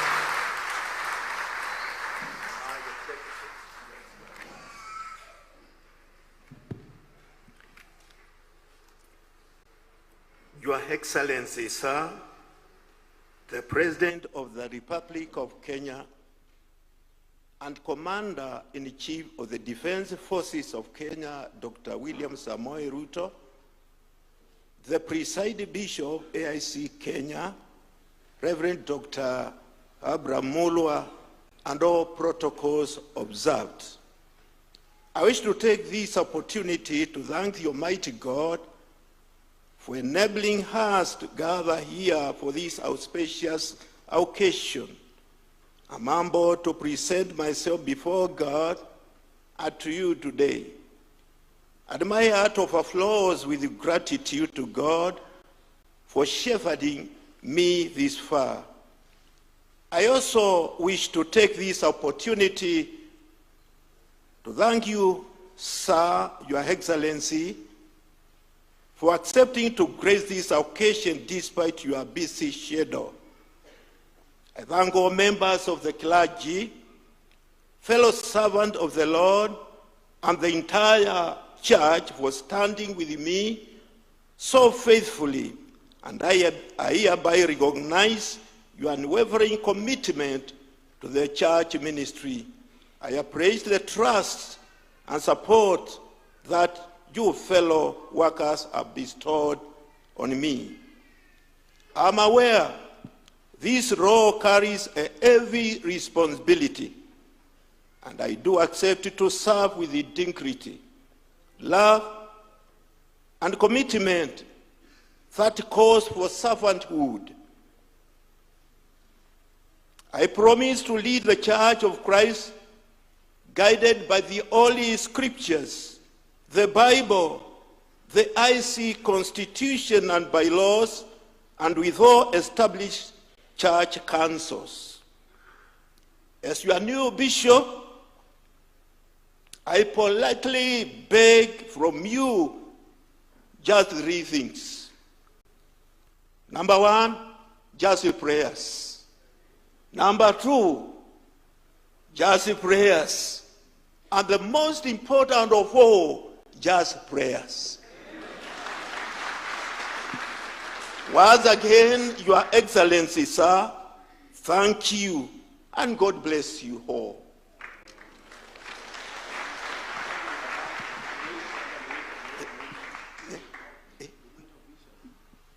Now, at this juncture, I would like to call my assistant bishop just to say a word. Karibu, Bishop.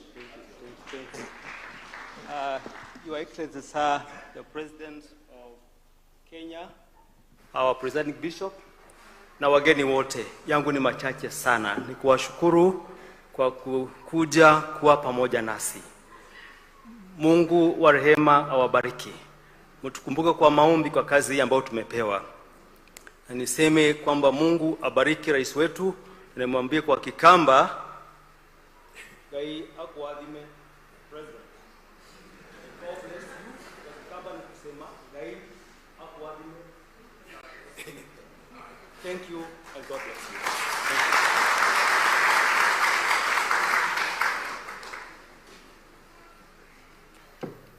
Your Excellency, the President of the Republic of Kenya, we are almost now to the end of this service.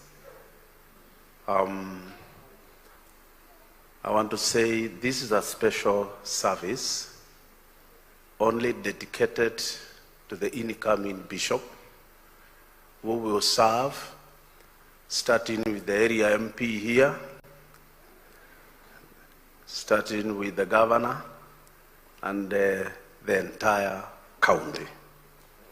Your Excellency, sir, what you should know is that Machakos County has 2 bishops. The Bishop of Foyata, who was of 385 churches, and the Bishop of Machakos, over 1,200 churches. And both of them Yes, both of them. They have pastors. If these pastors were to come here for both, it is 2,500.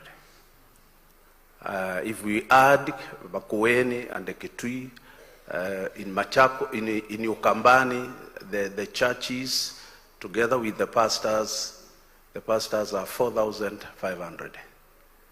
So if there is any AIC church, now you need to be coming now and then. Lower Eastern. And because you are a member, we will give you an automatic entry. That nobody, and trust me, nobody. Sitasema ile ya Mugabe alisema, I want to go to London nione ni nani huyo ana point my finger. Nobody will point a finger to you. That one, trust. We have agreed as a clergy, both, all the clergy, both, the Roman and the Protestant, that we want this area to be peaceful. We want this area to be cohesive. We want this area to conduct civilized politics. And we want this area to have development like any other place.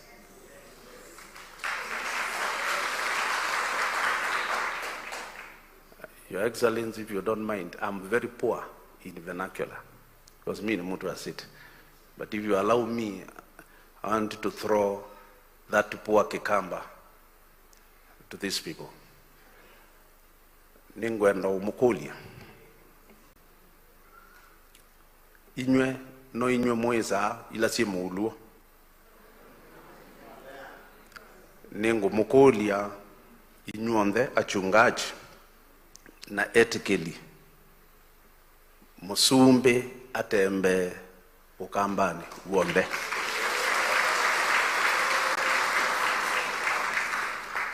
Na tuenda kila mungu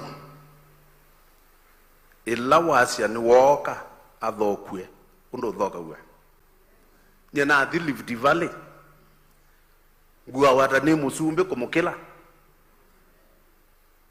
ninaye Rift Valley just a month. The area MCR is a SDA. Mandago ni full gospel. The other MP ni, I can't remember now, it's religion. Only the governor alikuwa ni YIC. Na maya uma pau kuma saile gina saile siaweyo mundu wa mwala ulote wea ekalie senator na governor na MPs tu nyude na we nyude wa jao nengo mwesuba usumbe okane wende wela yao na niwe muine na ndaile ukaku nienda umanozi ukwazi ndaile ukaku ni kwethe kana ikuozwe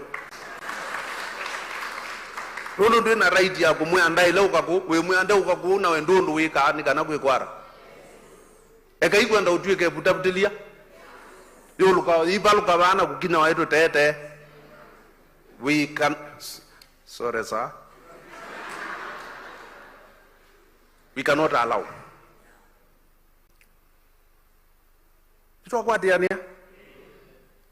we cannot allow mambo na siasa na mwana nginena nundu ni mubalukile anye dinena siasa na ndiko na siasa but ni mubalukile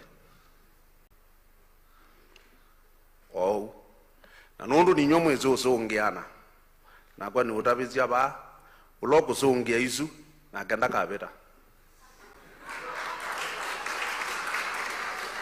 niendo so ngia ni kanoma nenduke twa MP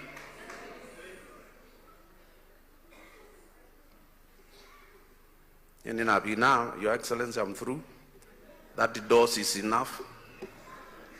It is my pleasure to allow our President to come and greet the congregation, members of members of the parliament and the politician, this, please, you'll have to forgive me.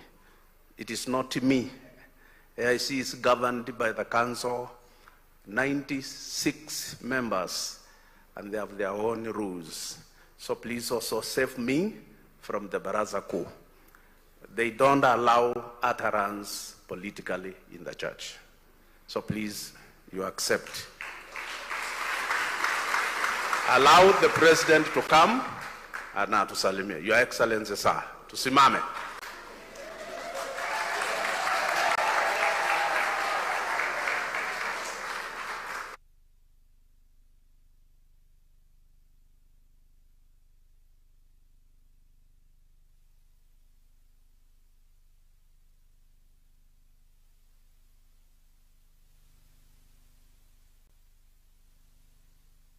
Askofu wetu mkuu, askofu wetu aliyetawazwa leo, Askofu Benjamin Kalanzo, na naibu wako Askofu Amos Ndunda, ndugu viongozi wenzangu, waziri, gavana, waheshimiwa wabunge wa bunge la kitaifa na bunge la kaunti, ndugu wa Kristo, watu wa Machakos, Bwana asifiwe. Baito muyaseo. Muyaseo inge.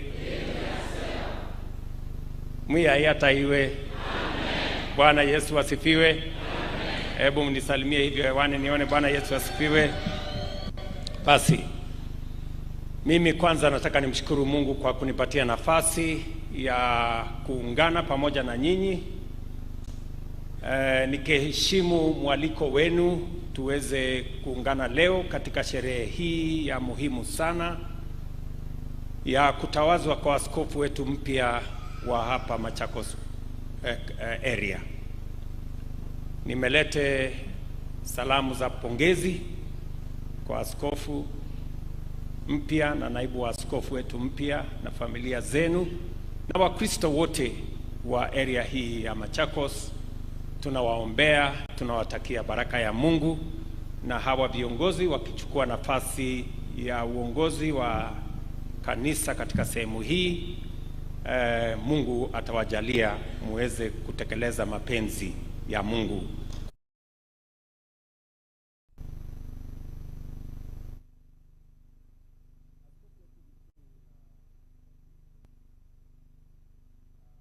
Wakati askofu alipata nafasi, aliwaonyesha maaskofu wengine, manaibu wa askofu na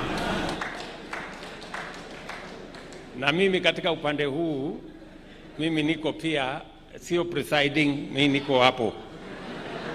Na kwa heshima tu nataka niseme tuko na viongozi ambao wanashiriki pamoja na mimi katika uongozi wa taifa letu la Kenya katika viwango vyote, na ni neema ya Mungu imetupatia nafasi ya uongozi katika viwango zote, na kwa sababu ya nafasi hiyo na kwa kumheshimu Mungu, na mnajua hakuna uongozi ambao hauna ruhusa ya Mungu kuweko. Nataka niwatambue viongozi MCAs ama wabunge wa bunge la county, kama wanaweza kusimama mahali walipo.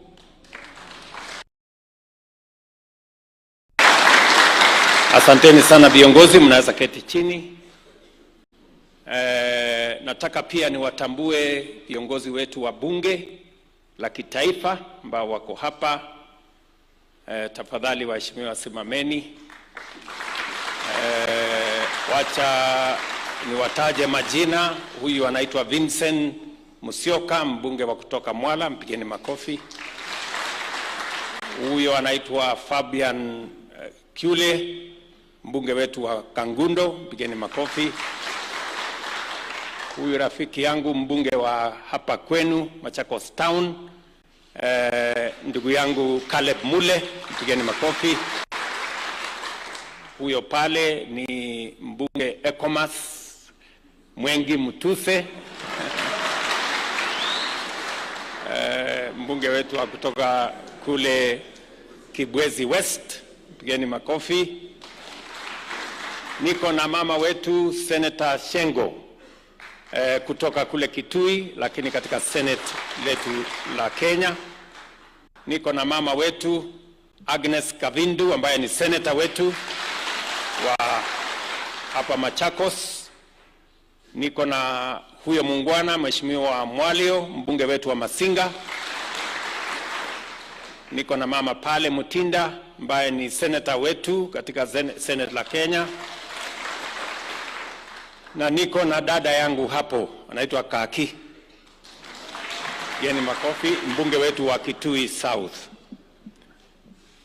Alafu tuko na gavana wetu, si mnajua huyu mrembo wenu, geni makofi.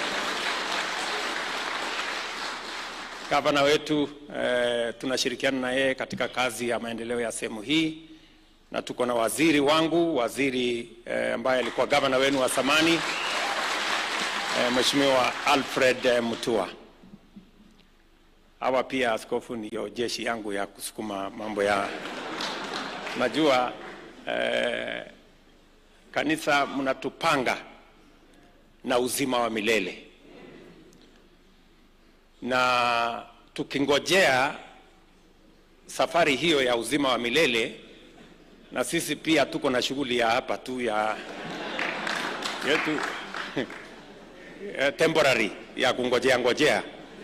Hawa watu wanapongojea kupata uzima wa milele wako na shughuli mingi, wanataka barabara, wanataka stima, wakingojea so na hiyo ndio kazi Mungu pia ametupatia tushughulike nayo. Na mimi nataka niwashukuru hawa viongozi wote kwa ushirika wao, na sote tukifanya kazi kwa pamoja katika uongozi wa taifa letu la Kenya. Nataka nimpongeze askofu kwa sababu hii ni sherehe yake, and we must not take away the focus from the celebration of our new bishop in Machakos area together with his assistant, and to congratulate the members of AIC and the Christian community in Machakos County for celebrating this enthronement of these bishops together with all the other denominations that have come. Nimeona ushirika na undugu na umoja wa Wakristo wote wa kaunti hii ya Machakos, na hivyo ndivyo tungependa taifa letu liwe. Tuungane, tushirikiane, tuwe na umoja, kwa sababu umoja ni nguvu. Mkitaka Machakos ipige hatua ya kwenda mbele, mkitaka taifa letu la Kenya iwe na nguvu, tushirikiane na tufanye kazi kwa pamoja. Asanteni sana kwa kutukaribisha sehemu hii. Mimi si mgeni hapa, nilimekuja hapa wakati mwingine, nilikuwa hapa askofu ambaye ana staafu leo akitawazwa, na nimepata bahati tena ya kuja tukipata askofu mpya. Nataka nikuhakikishie askofu, kwanza nikukaribishe katika uongozi. Ukiwa kiongozi wa dini, uko na sehemu ya kuchangia katika uongozi wa taifa letu la Kenya. So welcome to the leadership of our nation.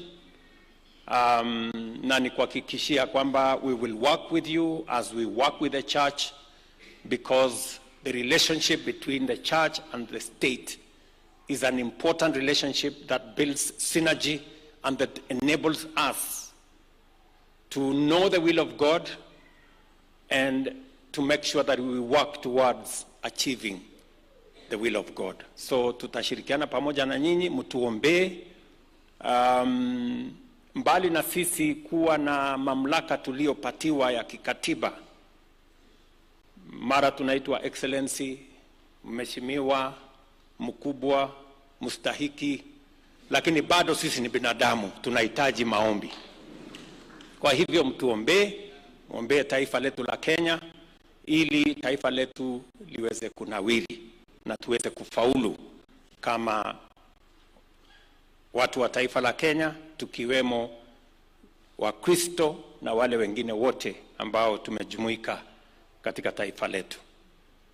Nitasema tu mambo mawili ama matatu kwa sababu sherehe hii ni ya muhimu. Kwanza, mimi nataka niwapongeze kwa umoja wenu na kwa ushirika wenu na kwa kukubali tufanye kazi pamoja. Niwahakikishie ya kwamba katika uongozi uliopo nitafanya bidii kuhakikisha ya kwamba hakuna sehemu ya Kenya inawachwa nyuma.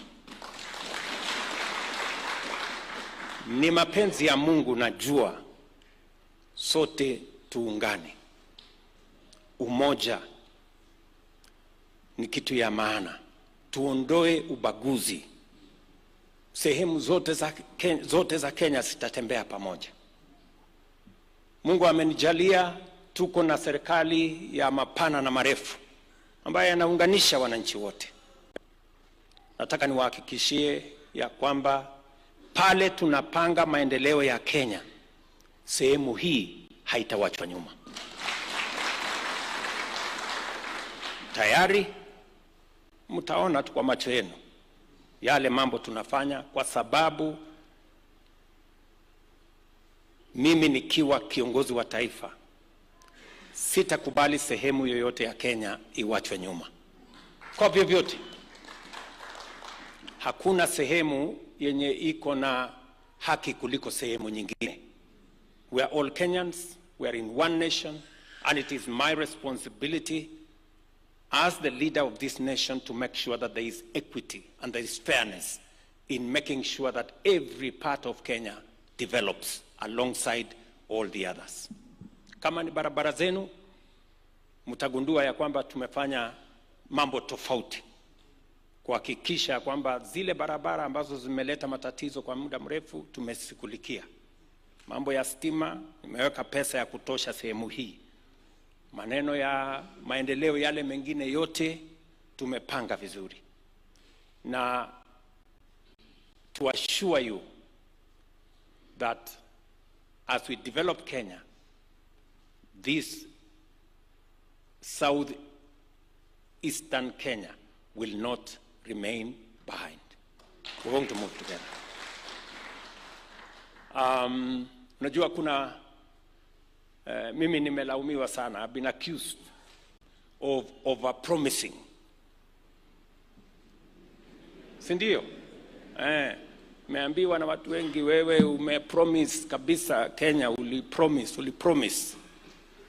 Mimi nataka niwaeleze, it is not over-promising. We are raising our ambition as a nation. Unajua kwa muda mrefu tumekuwa tunakaa hapa average. Hapo average. We must stop being average. Yes, we must strive to be better and excellent. That is my mission. And I want to tell you, every promise I made, I intend to keep it in my term. Mnanielewa? Ile yote wale wananiambia niliowapromise. Hata kuna askofu mmoja alinitembelea akaniambia, unajua sasa pengine hii maneno ulisema tu ndio uchaguliwe. So ujipange vile unaweza kujiondoa kwa zingine. I have no such intention. I intend to keep every promise I made because I believe in Kenya and I believe in the ability of this nation to be better than what it is today. Hii nchi imechelewa miaka nyingi kwa kukaa hapo kwa average. We must stop being average. We must do better than that. And we are going to pull ourselves together ndio tuweze kubadilisha nchi yetu. Na mimi nataka niwaambie wale wote ya kwamba yale nilisema kuhusu uchumi wa Kenya, I meant it and it is happening. Our economy is growing and the numbers speak for it. Niliwaambia mambo ya kilimo. I am transforming by the grace of God, working with all the leaders, our agriculture. Whether it is maize, whether it is tea, whether it is coffee, whether it is milk, whether it is sugar. we are seeing increased numbers. I promised that we are going to transform our health. Leo, hapa Machakos, I must say this. Watu ambao walikuwa kwa NHIF Machakos, hawakukuwa wanafika 100,000. Today, watu ambao wako registered Machakos County kwa SHA ni 573,000. 40% of the residents of Machakos County are registered in SHA. And SHA is going to transform our health provision, as I committed. In our lifetime, nyinyi mkiona tu hivi. Watu walikuwa wanasema pale, oh, SHA ifanyi, kidogo kidogo wamesema, inafanya lakini si vizuri sana. Ndio hawa wanakuja tu polepole. Polepole. Mutajua inafanya. Polepole. Kwa sababu ile ya NHIF ilituchukia miaka 30. Hii ya SHA is only 9 months of implementation. And the signs and the signals and the success is evident. Nia yangu ni kuhakikisha ya kwamba vile niliahidi wananchi wasiingie umaskini kwa sababu ya kulipa gharama ya hospitali. Hii bima ambayo inatujumuisha sisi wote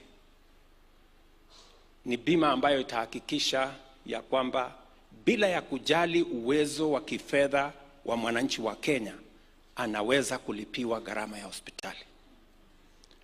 Na mimi nataka niseme nikiwa hapa Machakos, najua bado kuna counties na mahospitali wanalipisha watu pale level 2, level 3, level 4 wakienda hospitali. Mimi nataka niwaambie wawache hiyo kazi. Mwananchi akienda hospitalini atibiwe, serikali ya Kenya italipa kupitia kwa SHA. Tunaelewana? I must say that so that every part of Kenya, every Kenyan, because ni commitment nilifanya. And it is a commitment I want to keep because that is what it is. Vile vile tulikubaliana ya kwamba program ya housing metusumbua miaka nyingi. Watu walikuwa wanasema wewe hii kazi inawezekana kweli? Serikali ile ishindwa, ile ingine ilishindwa, ile ingine ilishindwa. Today I can speak here nikiwa Machakos, hii Machakos County. Hapa Ken, hapa nyuma, nyumba 200 tayari iko tayari. Complete. Nyumba zingine 600 inaanza kujengwa hapa town. Nyumba 6,000 inajengwa hapa Mafoko. Nyumba zingine 3,000 inajengwa hapa Konza. Jumla ya nyumba ambazo tunajenga Machakos County ni manyumba 40,000. Tunaelewana? Watu hawaamini kwa sababu wamezoea average. We are raising the bar. Mnanielewa? Na nitakuja hapa juu, nimeshakubaliana na hawa viongozi. Nakuja kupatiana funguo za nyumba 200 ya kwanza. Alafu nitarudia 600 inafuata na ingine 1,000 na ingine. Ndio mtaamini. Tunaelewana marafiki zangu? Na tulikubaliana ajira ya vijana. Watu wananiuliza maswali. Wewe bwana ulisema utapanga ajira ya vijana. Imefika wapi hiyo kazi? Nitawapatia report card yangu. Nikiongea na nyinyi sasa hivi, vijana 320,000 wanafanya kazi kwa program ya affordable housing Kenya mzima. Na nimesema last week naongeza vijana wengine professionals 4,000, alafu in the next 2-3 months hawa vijana ambao wanafanya kazi kwa hiyo program tutaongeza wakuje 1,600. Hii Kenya hii mkiona tu wenyewe. Huyu waziri wangu bwana Mutua atawapatia orodha. Last 2 years vijana ambao tumewapatia placement nchi tofauti duniani kwa ile program tumesign ya labor mobility, tumesign bilateral labor agreements na nchi tofauti tofauti. Vijana 1,400, unanisikia? 400,000. Huyu Mutua huyu anaelewa hiyo kazi. Wameenda kufanya kazi nje ya Kenya. Ile pesa tunapata ya remittance imeongezeka by $1 billion in the last 2 years. Mnanielewa? This country is changing. Hii nchi tunaibadilisha. Na itabadilika tukiona. Na itabadilika watu wakiendelea kusema hatuoni. We are going to change this nation. So, mimi nataka niwaeleze, kwa sababu watu wengi ni wale Thomas. Mnasema ati Yesu amefufuka, ako wapi? Mbona hatujamuona? Thomas ni wengi dunia hii. So, but I want to promise you ya kwamba tukisonga mbele kama taifa, nia yetu ni kubadilisha Kenya. Na mabadiliko katika taifa hayafanyiki kwa njia ya urahisi. Wengi watapinga, wengi watatukejeli, wengi watasema tunasema uongo, wengi watasema haiwezekani. Lakini I want to promise you, it is my intention to raise the ambition of the Republic of Kenya, because we can do better. We are a great nation. Tunaelewana ndugu zangu? So tutashirikiana pamoja. Na mtaona tu, si tuko hapa. Yes, we are around. Wao watu wanasema ati Ruto alipromise, sijui nini. Nitawaaibisha kwa sababu watajua hawajui. Mtajionea wenyewe what's going to happen. So mimi nataka niwashukuru sana. Nataka nikupatie my good bishop. Nataka nikutie moyo. Yeah? Kuna wengi watakukejeli, unaona huyu bwana hawezi namna hii. Learn to trust in God. Muamini Mungu. Yule Mungu tunayemwamini, Biblia kwa Daniel 11:32 hapo inasema wale wanaomjua Mungu wao watakuwa jaziri na watafanya mambo makuu. My good bishop, believe in God. Yeah? Be strong. And God is going to enable you to do great things for Machakos area.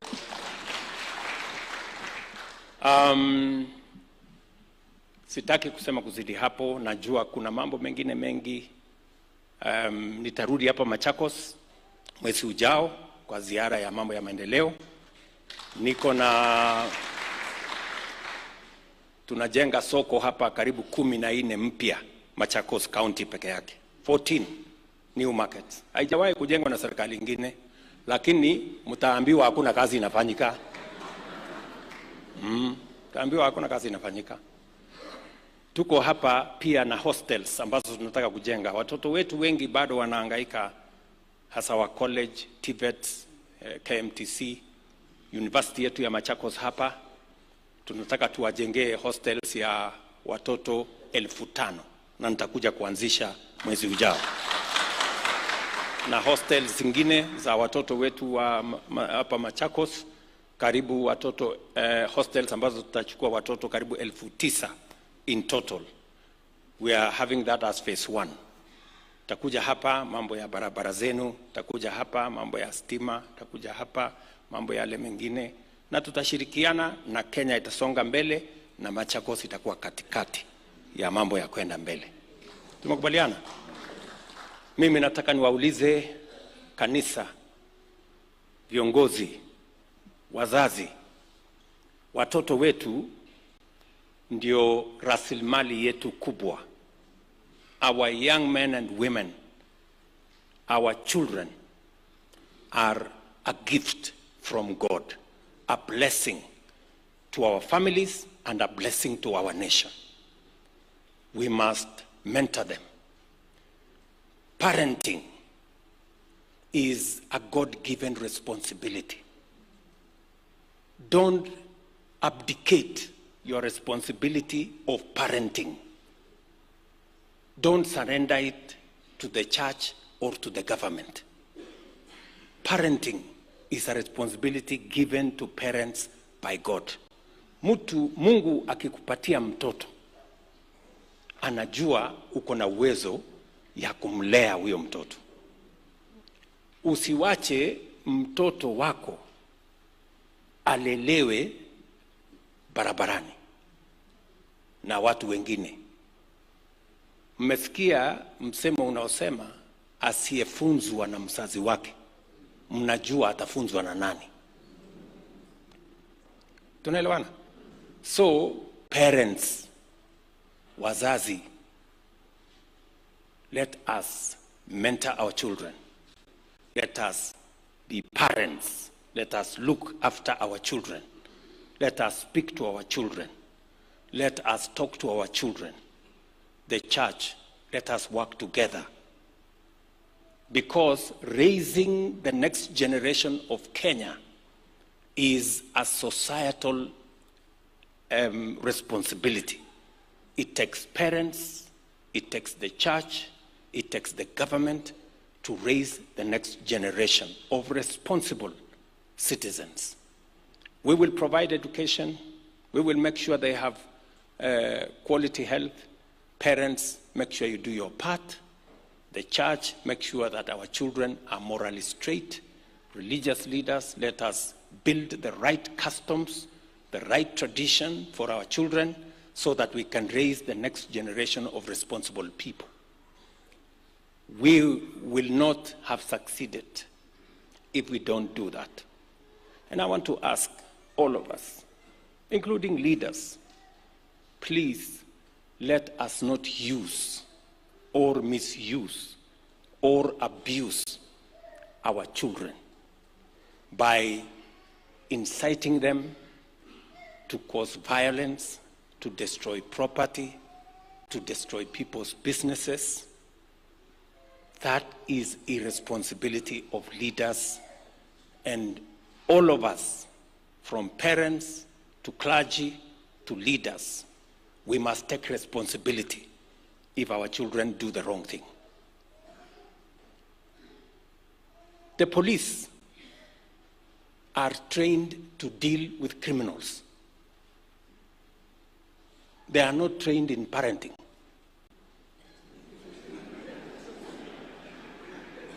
So, if you surrender your children to the police, what do you expect? You know, please. Every parent, including me, I take time to parent my children, and so must everybody. Sindio jameni? Yes. So, let us be responsible. Let us. And I've told you, watoto wetu is the biggest asset we have. Their energy, their talent, their education is important for building Kenya going forward. And it is our collective responsibility to make sure that we guide them, we mentor them, provide the right education, provide the right mentorship so that they can channel their energy, their expertise, their knowledge into growing our nation and making our nation better than we have it today. That's what we must do. Tumekisha kubaliana? Hiyo ndio barabara mimi naomba viongozi wote. You know? Viongozi wengine wanategemea ati fujo ikitokea ndio wataendelesha mambo yao ya siasa. Surely. You know? You have no plan for Kenya. You are waiting for chaos and violence so that you can become something. That will be the rock bottom of any form of leadership. Let us work together. Let us build a nation together. And I am committed to making sure that we come together as a nation and proceed in that manner. So, my bishop, wewe unajua, Mimi nimelelewa kanisa hili la AIC na sitaki kupitisha hapo. Nashukuru sana.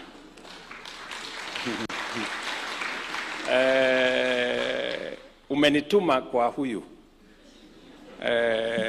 Bwana Vincent, ni rafiki yangu sana huyu kijana, na nafanya kazi naye kwa karibu. Na umenituma kwa dada yangu Wavinya, kwamba wako na deni yako uliwaombea, na nitafikisha, na najua vile nitawafanyia. Lakini sasa hata mimi nataka kujitetea. Pia wewe askofu mkuu uko na deni yangu. Na kwa sababu sina mtu wa kumtuma, wacha nijitetee mwenyewe. Sikujua uliombea huyu na ukoombea huyu, lakini ulinisahau askofu.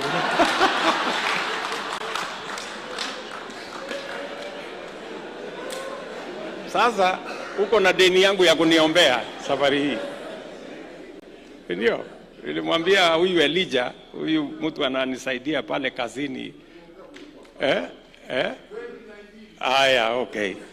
Lakini hapa karibu hapo 2022 kidogo ulikumbuka tu huyu na huyu. Mimi lakini nitakujia hiyo maombi. Si ndio? Lakini ya muhimu, nimefurahi leo nimeona kanisa hii. Tulikuwa hapa wakati hiyo mwingine, nao inaonekana mzuri na mrembo, na mumesema ya kwamba tujenge kanisa kubwa sasa, cathedral ambayo inatoshana na Machakos area hapa. Mkiitisha mkutano inatosha. Huyu kiongozi wa kanisa hapa, mchungaji, ametueleza ya kwamba second service watu wengine wanaketi kule nje, so nimekubali ya kwamba tutashirikiana pamoja. Nimechunguza sana hii mjengo. Nimejaribu kuchunguza. Nilikuwa ninaona kama ni ya mabati, kama ile yangu iko State House ama ni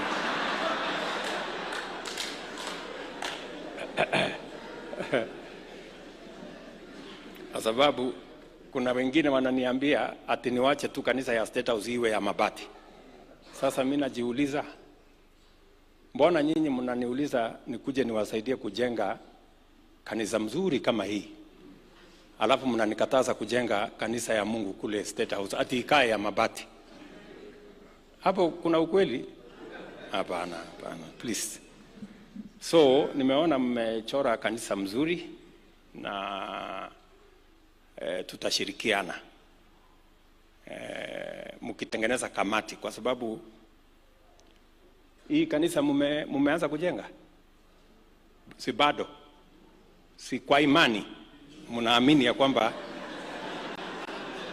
ama si kwa imani mumeweka hiyo mchoro mkubwa, hata haijapatikana kwanza kamati ya kusimamia ujenzi, bado inafanyiwa maneno, lakini kwa imani.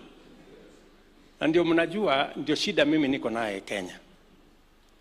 Unajua mimi ni mtu wa imani. Watu wengine, there are those of us who walk by faith. There are those who walk by sight. Hawaamini mpaka waende waguze, waseme imejengwa okay. Na mnajua nilisema mambo mawili kabla ya uchaguzi iliyopita. Nilisema maneno ya Zaburi 113 mstari wa 7 na 8 inayosema Mungu humtoa mtu mnyonge mavumbini na akamketisha pamoja na wafalme. Ndio nikasema hapo ndio bottom up inaanza. Ndio muliona juzi tumetoa watu pale Mkuru wa slum. leo wanaishi ghorofa ya 11. Ndio mnaona hii masoko tunajenga hapa 14, tuwatoe wafanyabiashara wetu kina mama mboga kwa mahali pachafu, tuwaweke mahali ambapo kuna heshima, kuna stima, kuna maji, kuna usafi. Ndio mnaona tunapanga haya mambo mengine yote ya afya. Ndio mtu mwenye hana uwezo wa kulipa alipiwa na serikali, na ule mwenye ako na uwezo kiasi alipe, lakini mtu asiuze tena shamba lake ama mali yake kulipia gharama ya hospitali. Ndio tuweze kuinua kila mtu. That is my philosophy and I believe in it. Na ndio tutasonga mbele pamoja. Na nilisema jambo lingine la pili. Pia kwenye hiyo Saburi 133 verses 1, 2 and 3. Niliwaambia neno la Mungu linasema how pleasant and how good it is when brethren live together in unity. Na mstari wa 3 inasema where there is unity, God commands a blessing. Na ndio sababu lazima tuungane, tushirikiane, broad based. Kuna watu wengine walikuwa wanajaribu kubagua wa Kenya, nyinyi hamuna shares, nyinyi hamuna shares, nyinyi hamuna hii. Nikamwambia hapana. This government belongs to all Kenyans and we are going to treat all Kenyans equally. Mnanielewa? That is my mission, to unite this nation and to make sure that no part of Kenya is left behind. Na ndio mwezi wa 10 kwa mara ya kwanza tunaenda Kitui kufanya Mashujaa Day hapa Kitui. Saa hizi mimi najenga stadium kubwa ya milioni 800 pale Kitui. Tunaelewana? Kwa sababu we must integrate this nation into one. Watu wajue Kitui ni Kenya na Kitui panafaa, na sote tuungane. Watu wa Kitui hawakupigia kura mingi, hiyo ni fitina ya bure. You know? Kura imeisha, iko nyuma. Today I'm the leader of this nation and I must lead this nation as one united nation. Siasa ya ubaguzi ndio imeharibu taifa letu. Siasa ya kubagua watu wengine, hawa wako nipigia kura, wale ni bure, wale ni wale. No, hatuna nafasi hiyo. Na ndio hata wale wanashindana na mimi nawaambia tafuteni sera. Hii one term Ruto must go nini si sera, tafuteni sera. Mkuje muambie hao wananchi ile kazi mimi ninafanya ni vipi mtafanya zaidi. Lakini kama hamuna mtakipata. Ama namna gani? Si ndio? Yes. So ndugu zangu watu wa Machakos, kwa hii kanisa ambayo mnataka kujenga, nimeona hapo mumeweka hapo ya kwamba itagharimu milioni 200. Mko na imani kweli? Na kwa sababu mko na imani, mimi najua tutatimiza. So nitawaanzishia na 10% ya hiyo milioni 200. Tengenezeni kamati na mtengeneze account ya kujenga hiyo specifically. Na wewe Kyuli usimamie, tujenge. So mtanipatia account, nitawatumia milioni 20 ya kwanza, tuone vile mtaanzisha. Alafu tutasonga, mtatupatia mwelekeo wa vile tutajenga hiyo kanisa, lakini hawa watu watoe pesa. si ndio? Wekeni hazina yenu mbinguni mahali sitaki kuwahubiria sana, lakini kwa sababu sitaki kuwahubiria sana kwa sababu mimi si mhubiri, si ndio? Hata kuna askofu moja analalamika sana wakati alisikia tunajenga kanisa huko State House, akasema nani atakuwa bishop? Kwani huyo president atakuwa bishop? Mimi si askofu kwa sasa, lakini nikimaliza hii kazi ya siasa nataka kuwa evangelist. Yes. Si ndio? Kwani iko makosa kuhubiri neno la Mungu kwa hiyo? So nataka niseme asante sana, pongezi askofu. Nilijua ya kwamba tutakuja hapa na niliongea na rafiki moja mbili, tukasema wacha tumnunulie askofu wetu gari.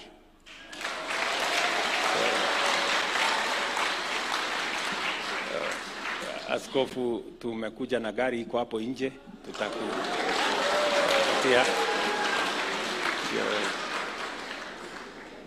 ndio uweze